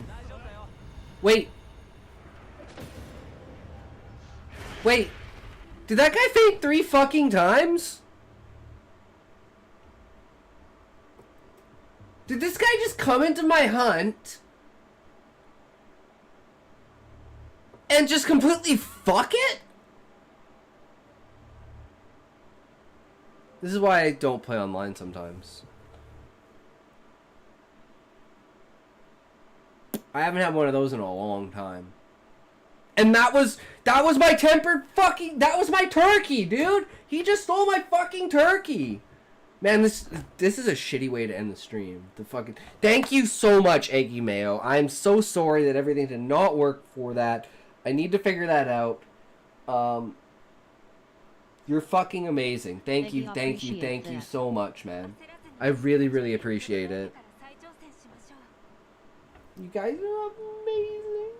I'll give you one good ending for this. You want a happy ending, bro. I know exactly where you want it, so let's go for it,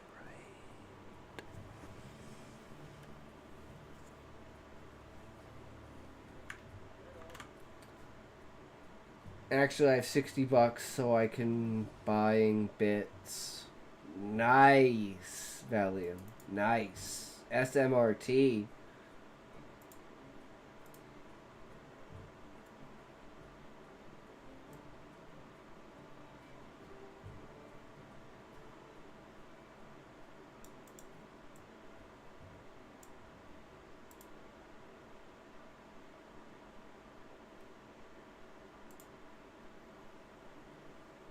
Oh, it has its own section under variation settings. So, like, there's a resubscriber, a subscriber gift, and a community gift. So I need to change these. I didn't even know this setting existed, because I was like, there's nothing under subscriber to change it.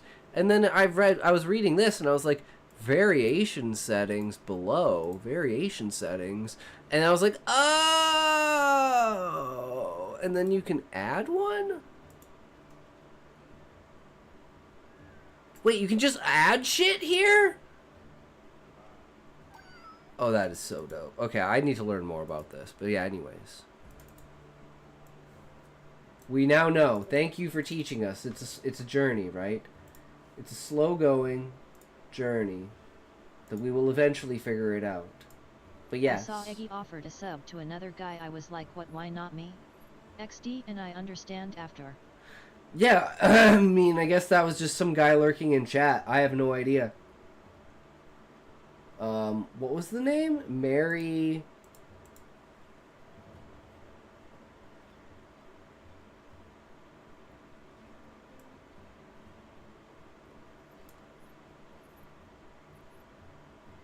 Jesus, Twitch, why are you doing this fucking bullshit? Let's see who this person is. That's vicious. Be careful even to automatic resub months.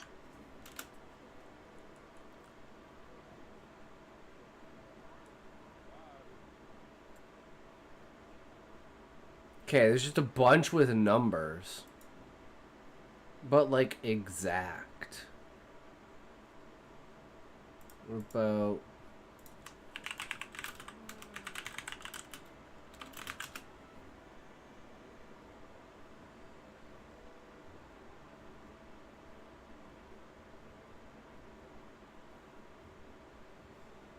apparently I can't even find the account. Oh, no, there it is. No, it pay me a 2 RD month sub on Kick.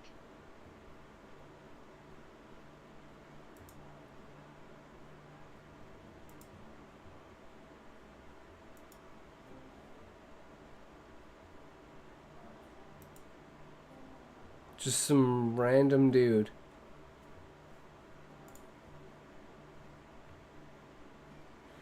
I think it's just a one-off, but I will check. Yeah, be careful, I made the mistake XD. Yeah. Bad system, bad implementation. It is what it is. That's why it's like I don't really interact with chat like when I'm not streaming. Like I don't type in chat in any of the streams unless like it's like one of the like people in the community, you know? Or I'm like talking to people, but it's like if I'm watching Aswin, I'm not talking to chat. If I'm watching like a big streamer or something like that, I'm not talking to chat. I only talk in chat with people that have like less than like 12 viewers, right? Because then you're actually interacting with chat, whereas you're just like kind of not on large channels. It's kind of hard to do that. But thank you so much for watching. Thank you for the subscriptions, guys. You guys are fucking amazing. Thank you so much. You fuel this community. Bring in everyone else that you possibly can and show them that I'm the worst streamer ever. So, with that, remember, if you can't say fuck you to your friends, who can you say fuck you to? Fuck you! Alright guys, let's find out where we going. Where we going, what we doing, who we at, who is on. Is Levi on? Can we raid Levi now? Again? And you guys go in there and you really fuck up his chat and make him feel like he is a good streamer because he has people engaging in his chats. Just be good boys today. Can you guys do that for me, please? Just be good boys in Levi's stream.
Thanks, Valiant Boy.